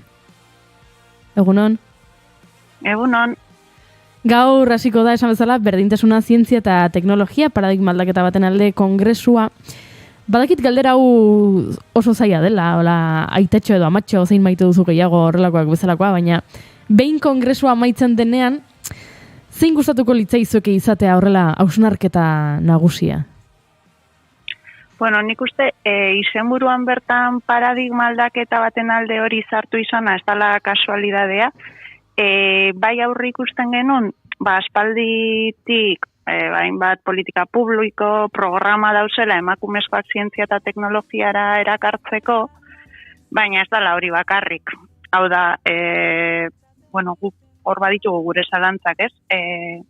Baina esperientziak bai erakutsi dugu hori ez dela nahikoa, askotan eremu horiek ez diena eremu erosoak emakumeontzat, eta aldaketa, paradigma eta egiturazkoak diren hainbat elementutan, aldaketak eraldaketa erreal bat egitetik etorriko dana. Orduan, nik uste bihartik aurrera eta aprobetxatuta hainbat erakunde, nazio batuak, Europar Batasuna, Eusko Jaurlaritza bera, Espainiako Ikerketa Berrikuntza Ministerioa hemen dauz, beste askoren artean, bihartik aurrera etzeko lanak egiten hasi eta eraldaketa hori bideratuko lukeen politika publikoak diseinatzen astea, ez? Beharrezkoak direlako, horrelako estrategiak behintzat, ze datuei erreparatuta, datuak mentxe ditugu, batxillergoan, ia proportzio bera dago mutilen eta nesken artean zientziatako batxillergoan. Neskak euneko 48,8 dira behintzat Euskal Autonomia Erkidegoan, hau da, oso parekatuta dago. Baina gero ondoren, innovazioa eta garapenean lan egiten duten pertsonen artean, soilik euneko 37 dira emakumeak. Non gertatzen da atzera pauso hori? No izan diagotzen da arrakala? Zango nuke ez dela arrazoi bakarra. Aipatu dozun hildotik, hain justu Maria Angeles Zaiek egin duen ponentzia markoan gonbiatu gaitu datu ez hitz egiten dugunean begiradan non jartzen dugun hortan pizkat begirada hori zabaltzera, ez? Eta, klar, aipatzen hori egiten dugunean ez dugu aipatzen osasungintzari edo gizarte gaiei dagozien arloetan emakumezkoak gehiengoa garena. Eguneko 70 gora emakumeak gara, maila guztietan. Egia da gero arrakalak badauzela segregazio vertikalari dagokionean. Goi maileako postuetan ez garena egin berean ertzen ondino ere. Eta gero beste alde batetik ere, lehen aipatu dugunak, egiturazkoak edo erakundeek eurek aldatu beharrekoak ere giltzarri dira, ez? Bai, programak asko oinarte behintzat, egin diren programa gehienak asko gondila fokalizatute, emakumeak eurak nola egokitu gaur egun ditugun erakunde horietara. Baina igual galdera beste bat da. Nola egin ditzakegu erakunde horiek erakargarri emakumeontzat, ze aldaketa ekarri behar ditugu erakundeetan, eta era berean balioa eman diezaiogun emakumeok jadanik egiten dugun zientziari. Ze emakumeok zientzia egiten dugu, baina ez da kasualidadea, hain justu emakumeok gaientzen garen arlo horiek izatie, lan baldintzei dagokienean adibidez, askoz ere prekarizatuagoak dauzenak. Medikuntza izan da, oinarte, bueno, pues, maila bat suposatzen zuen arloa gizarte mailan, eta feminizatzen joan da neinean, prekarizatzen joan da, adibidez, ez? Orduan, bueno, hola, daude beti galderak eta galdera hoiei ze begiradatik begiratzen diogun. Aipatu zu ez, emakumeok zientzia egiten dugu, emakumeak arlo horretan bazaudete, eta ikusgarritasun txikiagoa kezkagarria da, baina baita zientziaren ikuskera androzentrikoa ere, ez da? Gizakiak kontzeptualizatzeko eta haien prozesu biologikoak eta sozialak aztertzeko modu hori, esan genezake presente dagoela ikerketa prozesuko etapa guztietan, ez? Androzentrismoak erabakitzen dituela, ez? Zein diren ikerketarako lehentasuneko gaiak eta erabakitzen duela hoiei nola heldu eta heltzeko modua, nola definitu. Nola egin diezaiokegu aurre hainbesteko dimentsioa duen arazo honi, esan bezala ez da ikusgarritasun urria, soilik, ez da? Arazoa askoz handiagoa da. Bai, asko sakonagoa da, eta ondorioak ere askotan ez gara kontziente zenbatekuak diren. Hau da, lehen aipatu dozuna, hilerokuaren inguruko lehenengo azterketa benetan odola erabilita 2023an egin izanak, egia da, hautzak arrotu ditula, harritu ingaituena danok, baina segurazki hortan dabiltzenak, gu aholkulari gisa juten gara ikerketa zentrotara, eta gero bertako ikerlaiek, bai, eske ala da, ala egiten dia gauzak, ez? Eta hor, jakinak die, gaur ere aipatu dituzte bat adibide, adibidez, segurtasun uhalak neurtzerakuan, ze neurri hartzen diren, ez? Ni behintzat ez naz oso altua, eta askotan itogarria izaten da segurtasun uhala janztea. Edo olako bestein bat kontu, medikamenduak ere, emakumeak askoz ere, medikamenduak agintzen dizkigutenean, askotan neurriak egoten die egokituta gizonezkoen gana. Hortaz guk hartzen dugun kopurua, beharko genukena, baina handiagoa da, maila handi baten. Hortaz, elementu guzti hauei aurre egiteko bidea, genero ikuspegia ikerketan txertatzea izango litzatekela esango nuke. Horri lotutegia da, justo oin kaferako tartea daukagu, eta horren ostean egongo dan hitzaldia bete-betean hortan lanean aritudan emakume batena izango da. Piskat, uste dodana, ondino ez digu esan, baina uste dodana, hortara di joana, ez?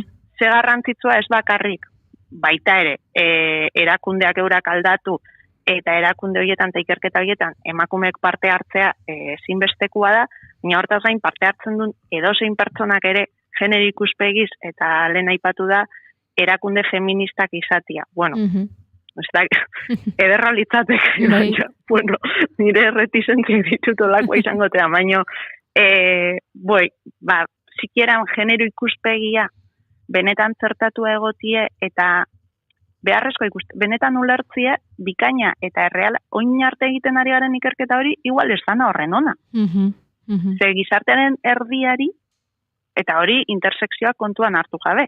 Zan nahi dut, parte handi bati, ez digu egiten. Londas Ribin honi hitzaldi baten behin ulertu entzun nion, komunetan adibidez eskuak zikatzeko egoten diren hola, ez dakit nola infrarrojos bidez, edo... lehorgailu batzuk.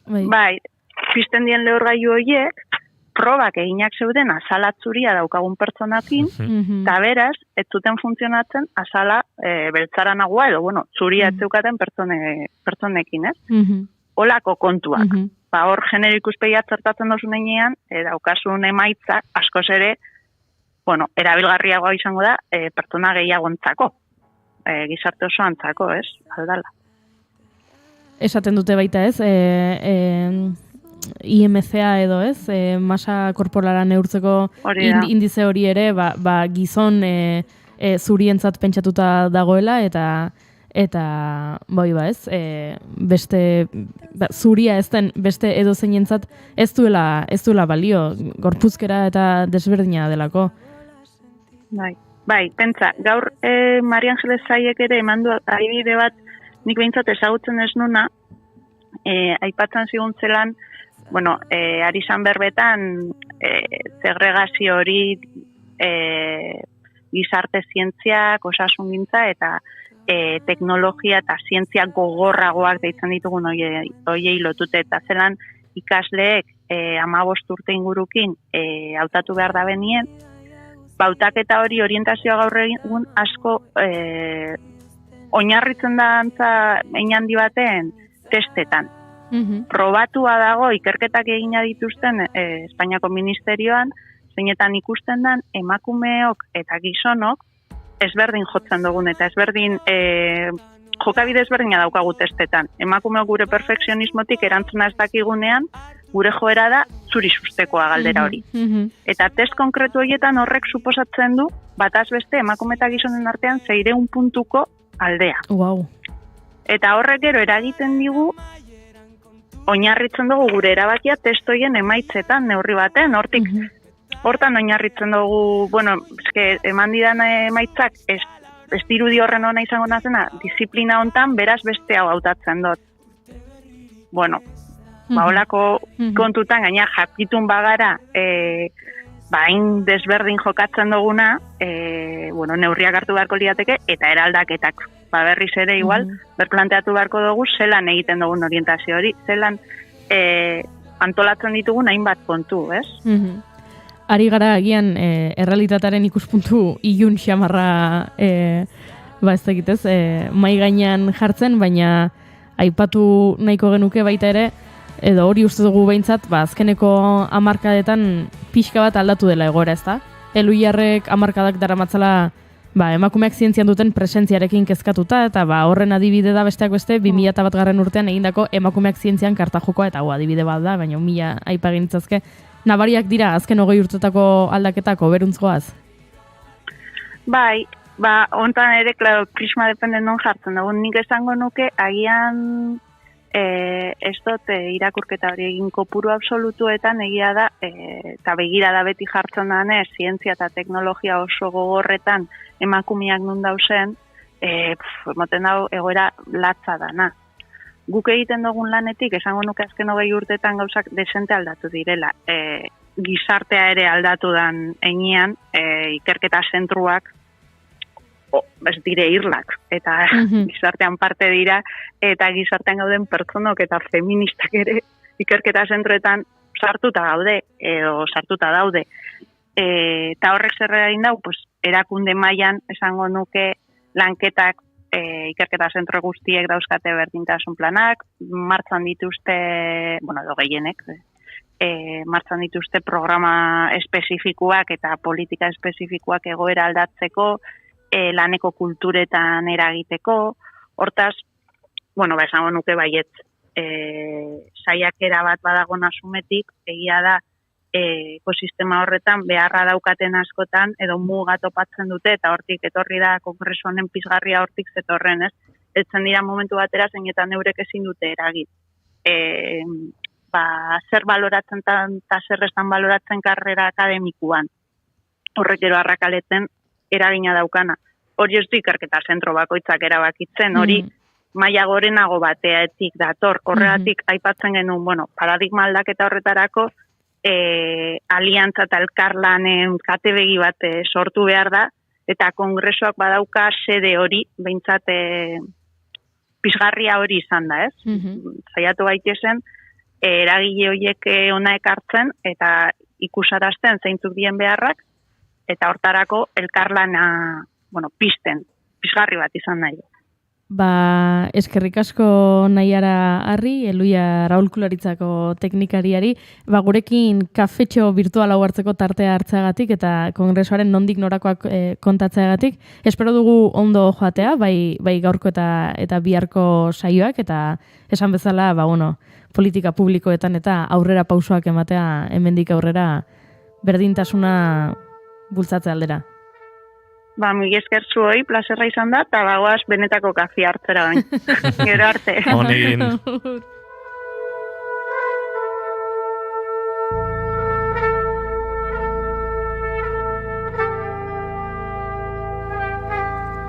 Naiara Herri kafe hartzera doa, eta gu Bilbora, hain zuzen ere, oraintxe gertatzen ari delako, han kontatu nahi dizuegun, gertakari garrantzitsu bat, edo behintzat gertakari garrantzitsu baten lehen harritxua.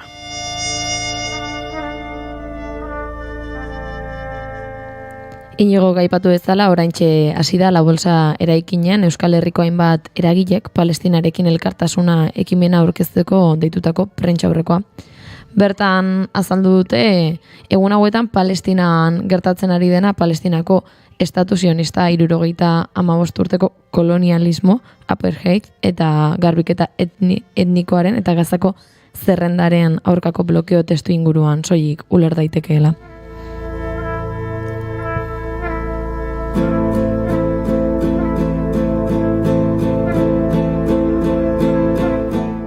Diote ez gaudela Hamasen aurkako gerra baten aurrean, baizik eta herri baten genozidioaren eta elkartasun adierazpenen jazarpenen aurrean baizik. Mendebaldeko gobernuen, enpresen eta alderdi politikoen konplizitateak eta lankidetzak Israelgo estatua legitimatzen dutela salatuko dute. Zati, zenbat ditu bidasoak. Palestinar herriak bere okupatzaileen aurkako erresistentziarako eskubidea duela azpimarratu dute eta gehitu dute ezin dela parekatu edo kriminalizatu herri baten autodefentsa erresistentzia erakunde militar batekin. Bat da hilberan, noria esten dio bidasoak.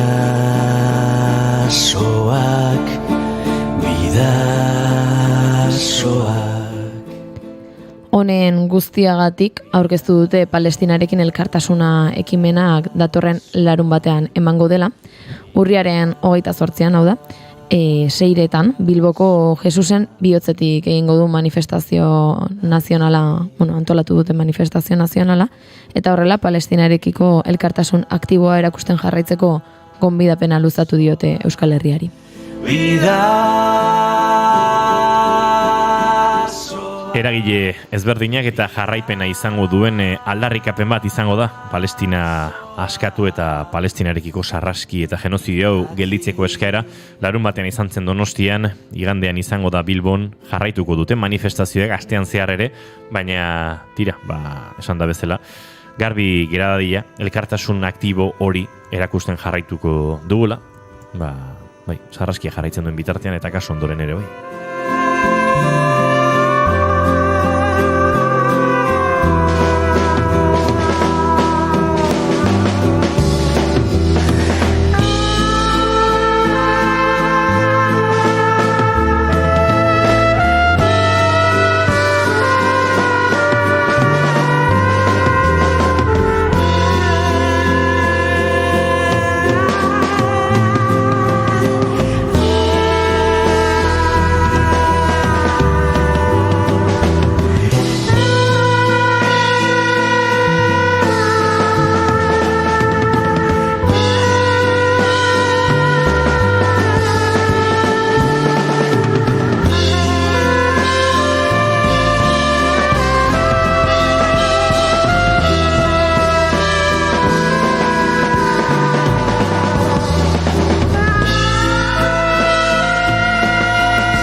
Goizeko 11:24, bidaiatzen pasadu gorko saioa eta bidaiatzen jarraituko dugu, ozeanoaz bestaldera.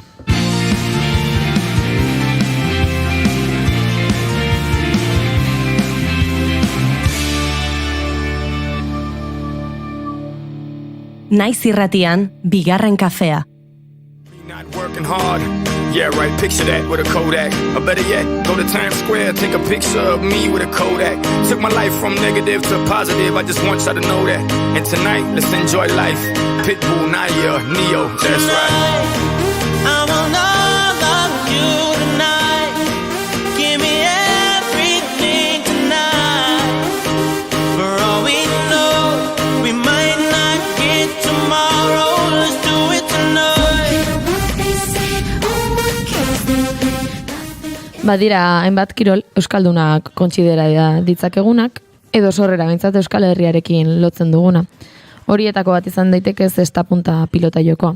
Saski luzeaz jokatzen den pilota jokoari Euskal Herritik kanpo batez ere jaialai esaten zaio, bai Frantzian, Mexikon, Espainian, Filipinetan edota Ameriketako estatu batuetan ere.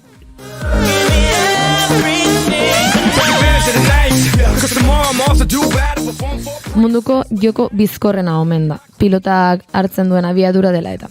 Ahontzela arruz forraturiko 125-140 gramo arteko pilotak 300 eta 2 kilometro orduko hartu ditzake. Zesta punta deitzen zaion erraminta berriz gaztainondo eta zumetzez osatutako saskia da, eta sortzaia Meltxor Gurutzeaga Burutaran izan zen.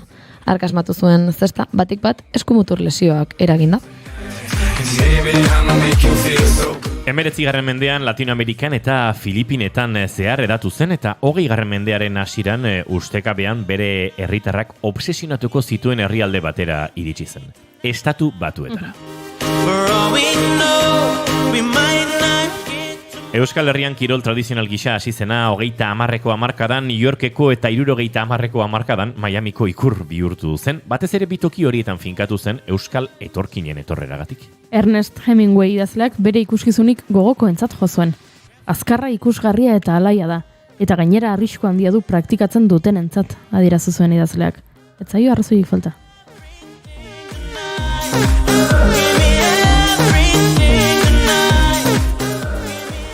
Disiplina honen ospearekin batera, hamarkada batzuk geroago Miamiko beste fenomeno bat gertatu zen, kokainaren kontsumoa. Urte horietan Kolonbiatik iristen zen droga Ameriketako estatu batuetara sartzeko ate bihurtu zen Florida. Dirua eta droga non nahi mugitzen ziren, eta garai hartako Florida jaialairean arrakastaren gakoetako bat izan zen. Hain zuzen ere, apustu egiteko legezko jarduera bakarretakoa zelako hipika eta txakur lasterketekin batera.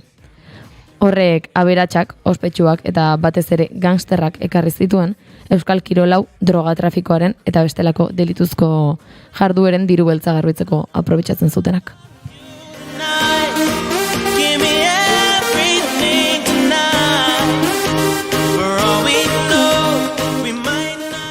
Mila 1981 batean krimen uholde batek eztanda egin zen Miamin, eta 671 hilketarekin itxi zuen urtea. Horien artean Roger Wheelerrena nabarmentzen zen, World Jaialai enpresan ustelkeria sare bat aurkitu zuena. Enpresa horrek herrialdeko frontoien herena operatzen zuen eta mafia infiltratuta zegoen bertan. Urtebete geroago kirol honekin lotutako beste 2 hilketa izan ziren, bata John Callahan World Jaialaiko presidentearena.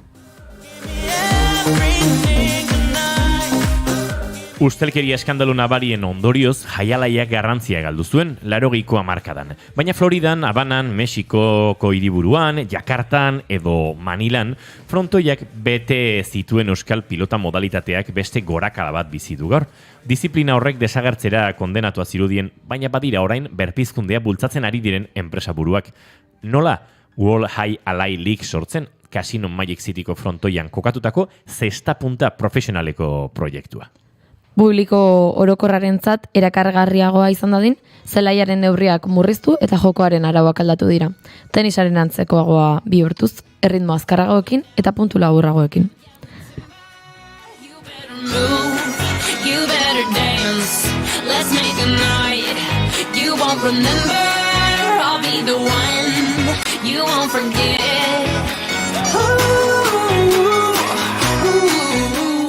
Hala ere, batez ere fenomenoa bultzatzen ari dena sari sozialak dira, eta berriz ere online apostuak.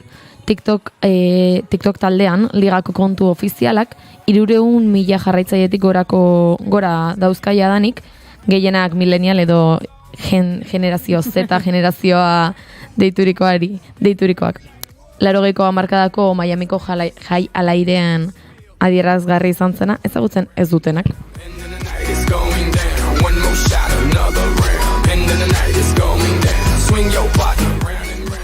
Jaialairen obsesio horrekin bategin duen azken inbertsorea da, musika hau entzuteren arrazoia. Armando Cristian Pérez jauna. Pitulek Armando Cristian izena du? Bai. Armando Cristian Pérez jauna. Wow! Borjaialai ligeko inbertitzaile bihurtzea ez da negozioa bakarrik, Miamiko kultura eta historia horaraztea baizik. Barkatu. Jokoa abesten ari zara eta bai. claro, musika. Jokoa berdefinitu eta zale belaunaldi berri bat erakartzea dela esan du Pitbullek edo hori nahi dutela behintzat.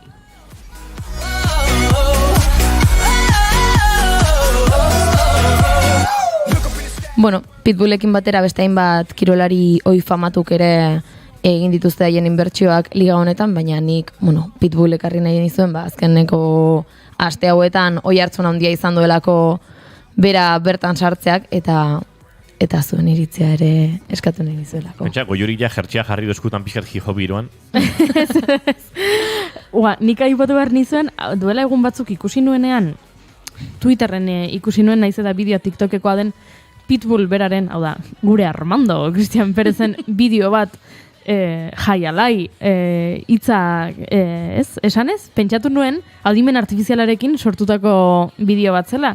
Ze, behin hemen Unai Elordi Hidalgok erakutsi zigun horrelako bideoak egiten eta norbaiten aurpegia hartu eta beste batena jarri, horrelako zerbait eta hasieran pentsatu nuen adimen artifizialeko, egoten dira horrelako modak eta berri bat zela, baina gero ikusi nuen ezetz eta bai jaialai elkartearen kontu ofizialetan eta Pitbullen kontu ofizialetan eta agertzen zela gaia eta geratu nintzen, hasiera batean pixka bat harrituta enuelako, espero, ez dakitez, lotura hau.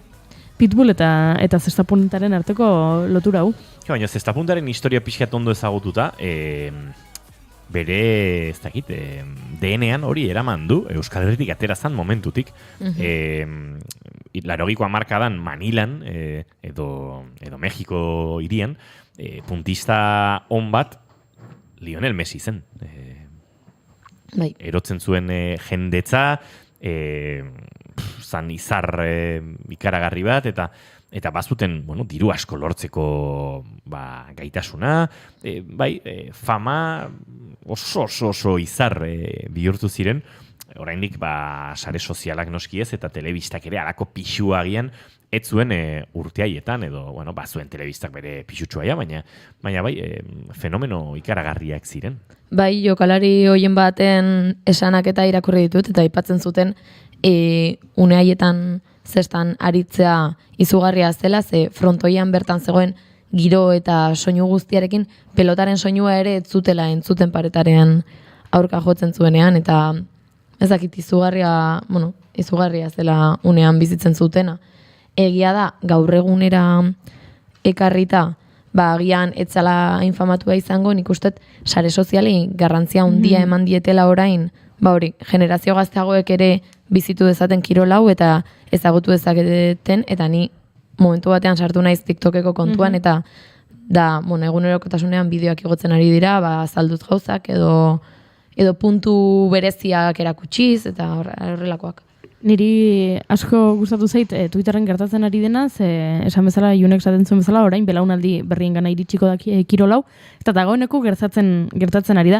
Pitbullek berak Twitter edo isasarean jarri zuen argazki bat, eta esan ez, lehen aipatu duguna, ez? Jaialaiek sustraiak errotu dituela Miamin, eta kultura dela, ez kirola soilik, eta pertsona batek galdetzen zion. Baina ez dut hau lertzen. Zer ikusi dauka honek Miamiko kultura eta historiarekin? Joko hau, kirol hau ez da Miamikoa. Konfunditu egin zara Pitbull? Eta jartzen zuen Wikipediako esteka, ez? Eta Wikipedian jartzen duen it is a variation of Basque pelota, bla, bla, bla, bla, bla. Eta jaialai lig elkarteko erakundeko Twitter ofizialetik erantzun diote.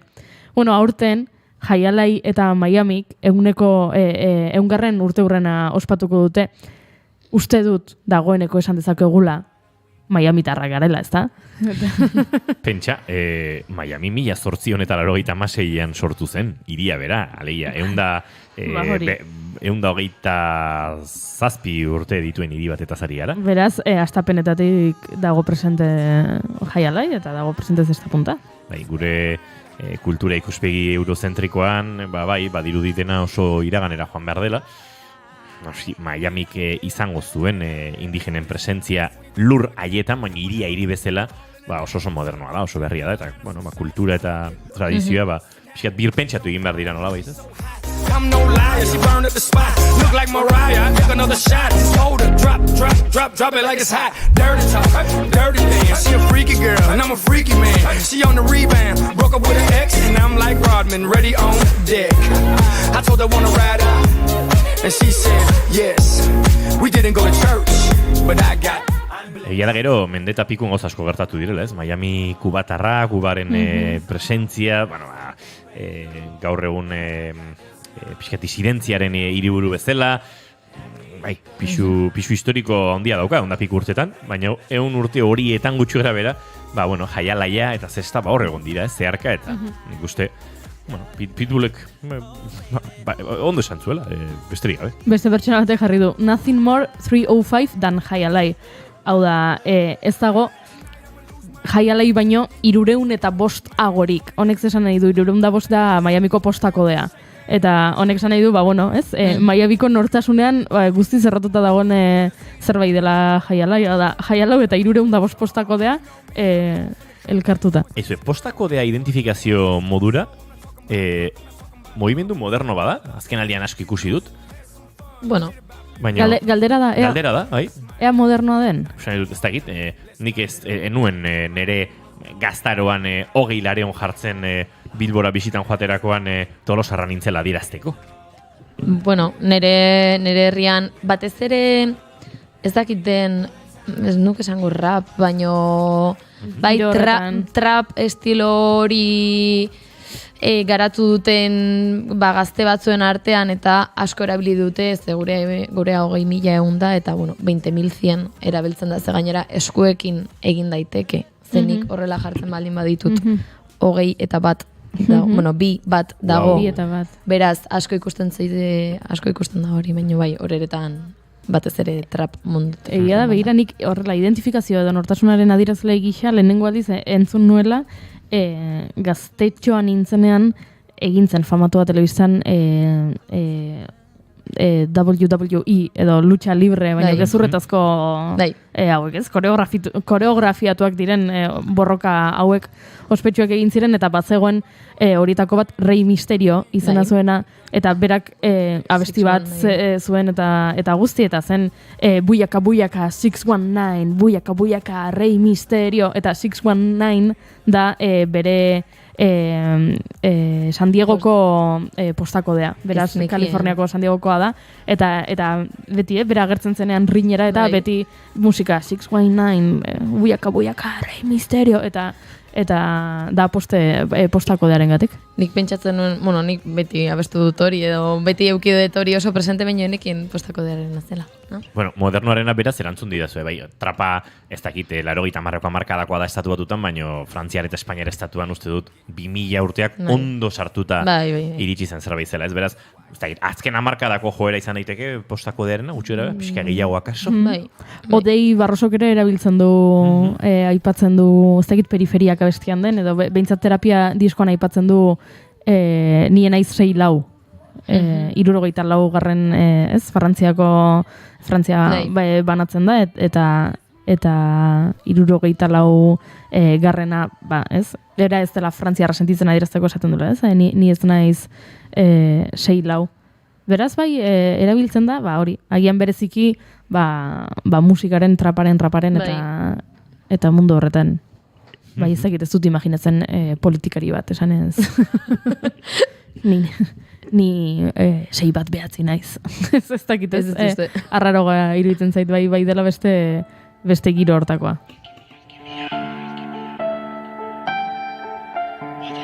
Odei Barros aipatu duzu eta dozina itzaki ona iruditzen zaigu periferiak jartzeko,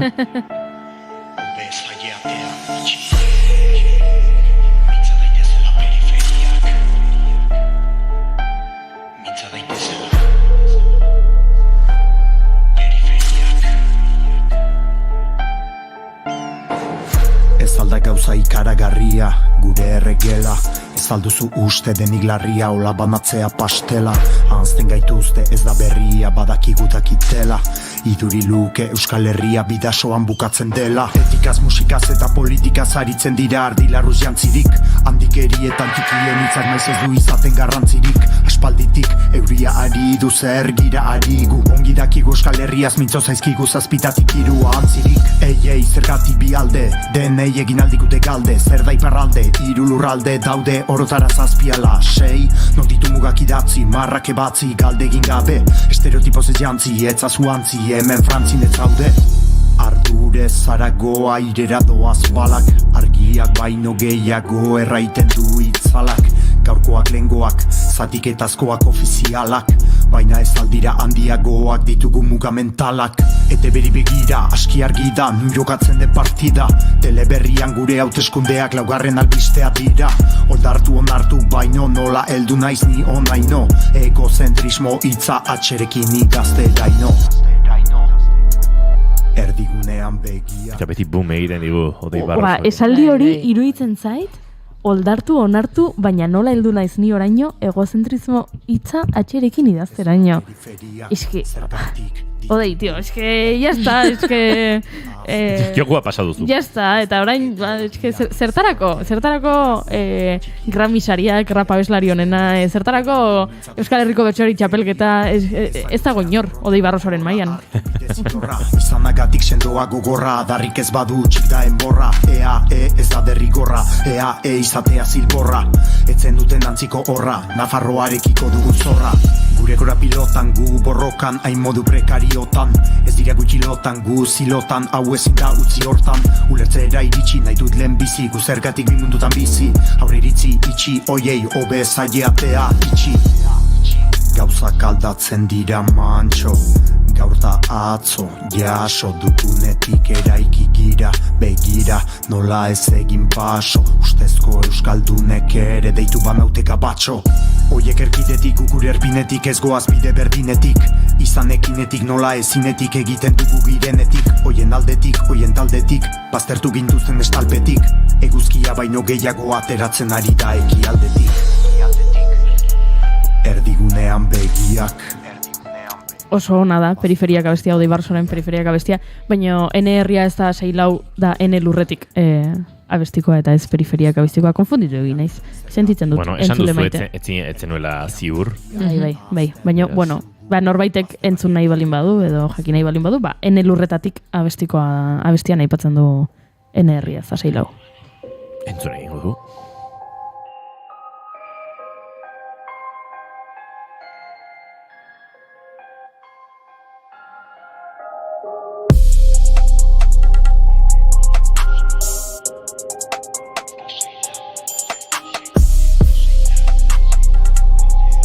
Esaten dagoeneko. Herria ez da seilau, unek bere horretan dirau. Nik nahiago dutenean iraun, gauak egun dira eta egunak gau. Kulturen bide gurutze da hau, ez lege arrotzeta ez arau. Ni enaiz, karrikan handitu, baina karrikak handitu nau. Herria ez da seilau, unek bere horretan dirau. Nik nahiago dutenean iraun, gauak egun dira eta egunak gau. Kulturen bide gurutze da hau, ez lege arrotzeta ez arau. Ni enaiz, karrikan handitu, baina karrikak handitu nau. Iraganeko papurretatik, errantzidaten ez dela urrun joaten bide laburretatik. Eldu naiz bide makurretatik, Euskal Herriaz mintzo direlarik azten dituzten lurretatik. Gure lurretan, gure muturretan ikusi izan dute kaitzik. Ez dut gezurri kontatu nahi ez dakartegirik nerea baizik. Zer egin ote dut gaizki, rapa ene gixara egin ezara joan zaita markada. Ene bola da pasada jada ez dut espero emaitzik. Nik ez ditut oinak urratzen, eskuetan dut izerdia. Inor hasten bada luzatzen, iresten dut itzen erdia. Segin nahi nuke hau trukatzen, ez da bukatzen errimategia. Ez dut eskola zarra ukatzen, dastatu nahi du berria. Itzekin ez dela mugitzen harririk, gauzak berera ekarririk, ez da gauza ez lorgarririk. Ez dut nahi oroigarririk, ez naiz geldituko jarririk. Odeiekin nolabait itxi dugu zirkulua, ze beste egun batean hori ez da bai daliteken, baina zesta punta senperen jaiozela defenditzen dutenak ere badira, eta teoria batzuk aruntza begira ere badira, beraz, auskalo. Beste batera gutziko dugu ikerketa? Bai, hori begiratu. Estilos barkatu ez badut aldatzen estiloz. Ene ere mu libreak dira, familia, rapata, euskara. Tira, ez dakigu Lapurdik asmatu zuen zestapunta, edo non sortu zen, badolako horre teoria ezberdinak, baina badirudi ala dela, eta senperen asmatu bazen, eta odeiek abesten badu nien eiz 6 eta 4, uste dute nolabait, zirkuloa itxi dugula. Ero bat bik, agian naizelako ero bat ni, baina ez badoaz temporanik ez du denbora galtzeko denborarik. Hilko naiz gero bizi naizeno, jengoaren lurrau badaia da ez dut zerurik espero. Ene ingurua eta ene burua ikusi dut gaur arte eri, norbera bere zilborrari so ez transmisio eta ezkate begi, kasurik ez. Eta azken minututan murgiltzen ari gara, eta poliki aurrera egin behar dugu, laizter saioa amaitzeko, hementxe gara zuzenean naiz irratian, bigarren kafean.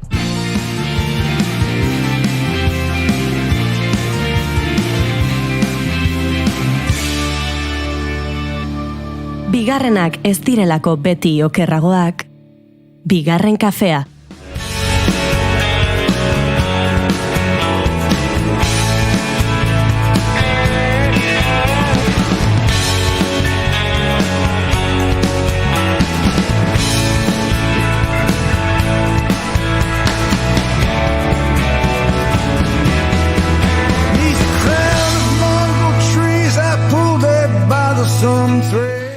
Gogoan dut 2008 urtea zela Bruce Springsteenek kantu hau atera zuenean, eta ondoren disko osoa, kantuak diskoari izena eman baitzion Letter to You, eta Bruce Springsteenen kantu hau gaurko egunez atera zen urriaren 23 batean, handik 2 hilabetera, edo hilabete terdira, Iker Gurrutxaga lankideak galdetu zigun bigarren kafeko kideoi eta naiz irrateko beste hainbat kideoi ere, ea zeintzen guretzat urteko kanturik onena, eta gogoan dut oraindik, nik Letter to You hau aukeratu nuela.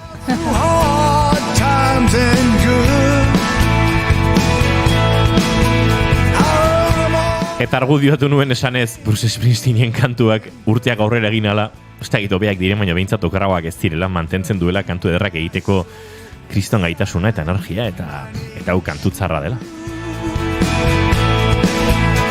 6 urte zeramatzan Springsteenek The E Street Band taldearekin disko bat kaleratu gabe, eta hementxe iritsi zen Letter to You kantuarekin edo diskoarekin bere 20. estudioko lana, kontuan hartu gabe zenbat pupurri, birnasketa, remasterizazio eta bestelako gauza arraroak egongo ziren, baina sortze lanak goiti berakoak 20. izan zuen Bruce Springsteenek honekin, Letter to You-rekin. And I said it in my letter to you.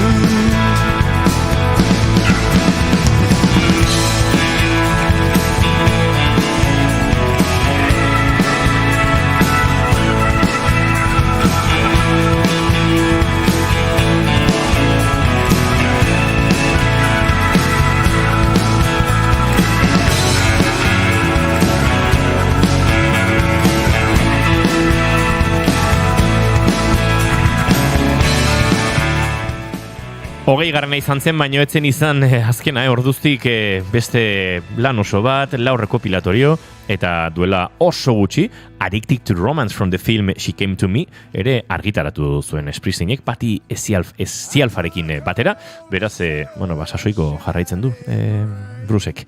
Eta berak sasoiko jarraitu edo ez guk gure sasoiarentzat eta gure osasunarentzat. Gaurko zamaitu beharko dugu saioa, batez ere gure, naiz irratiko lankidek azken orduko ekarri behar dutelako, eta gure tartea bukatu delako, baina bian hemen izango gara entzule. 10:05 June Romatet Ibar guren zu, datorren astelenan izango zara bueltan? Bai, astelen arte. Goiuri zu bihar? Bihar. Eta zuen zule bihar ere hementxe izango zara, ezta? Alax, espero dugu izan ondo, aio! And I said it in my letter to you.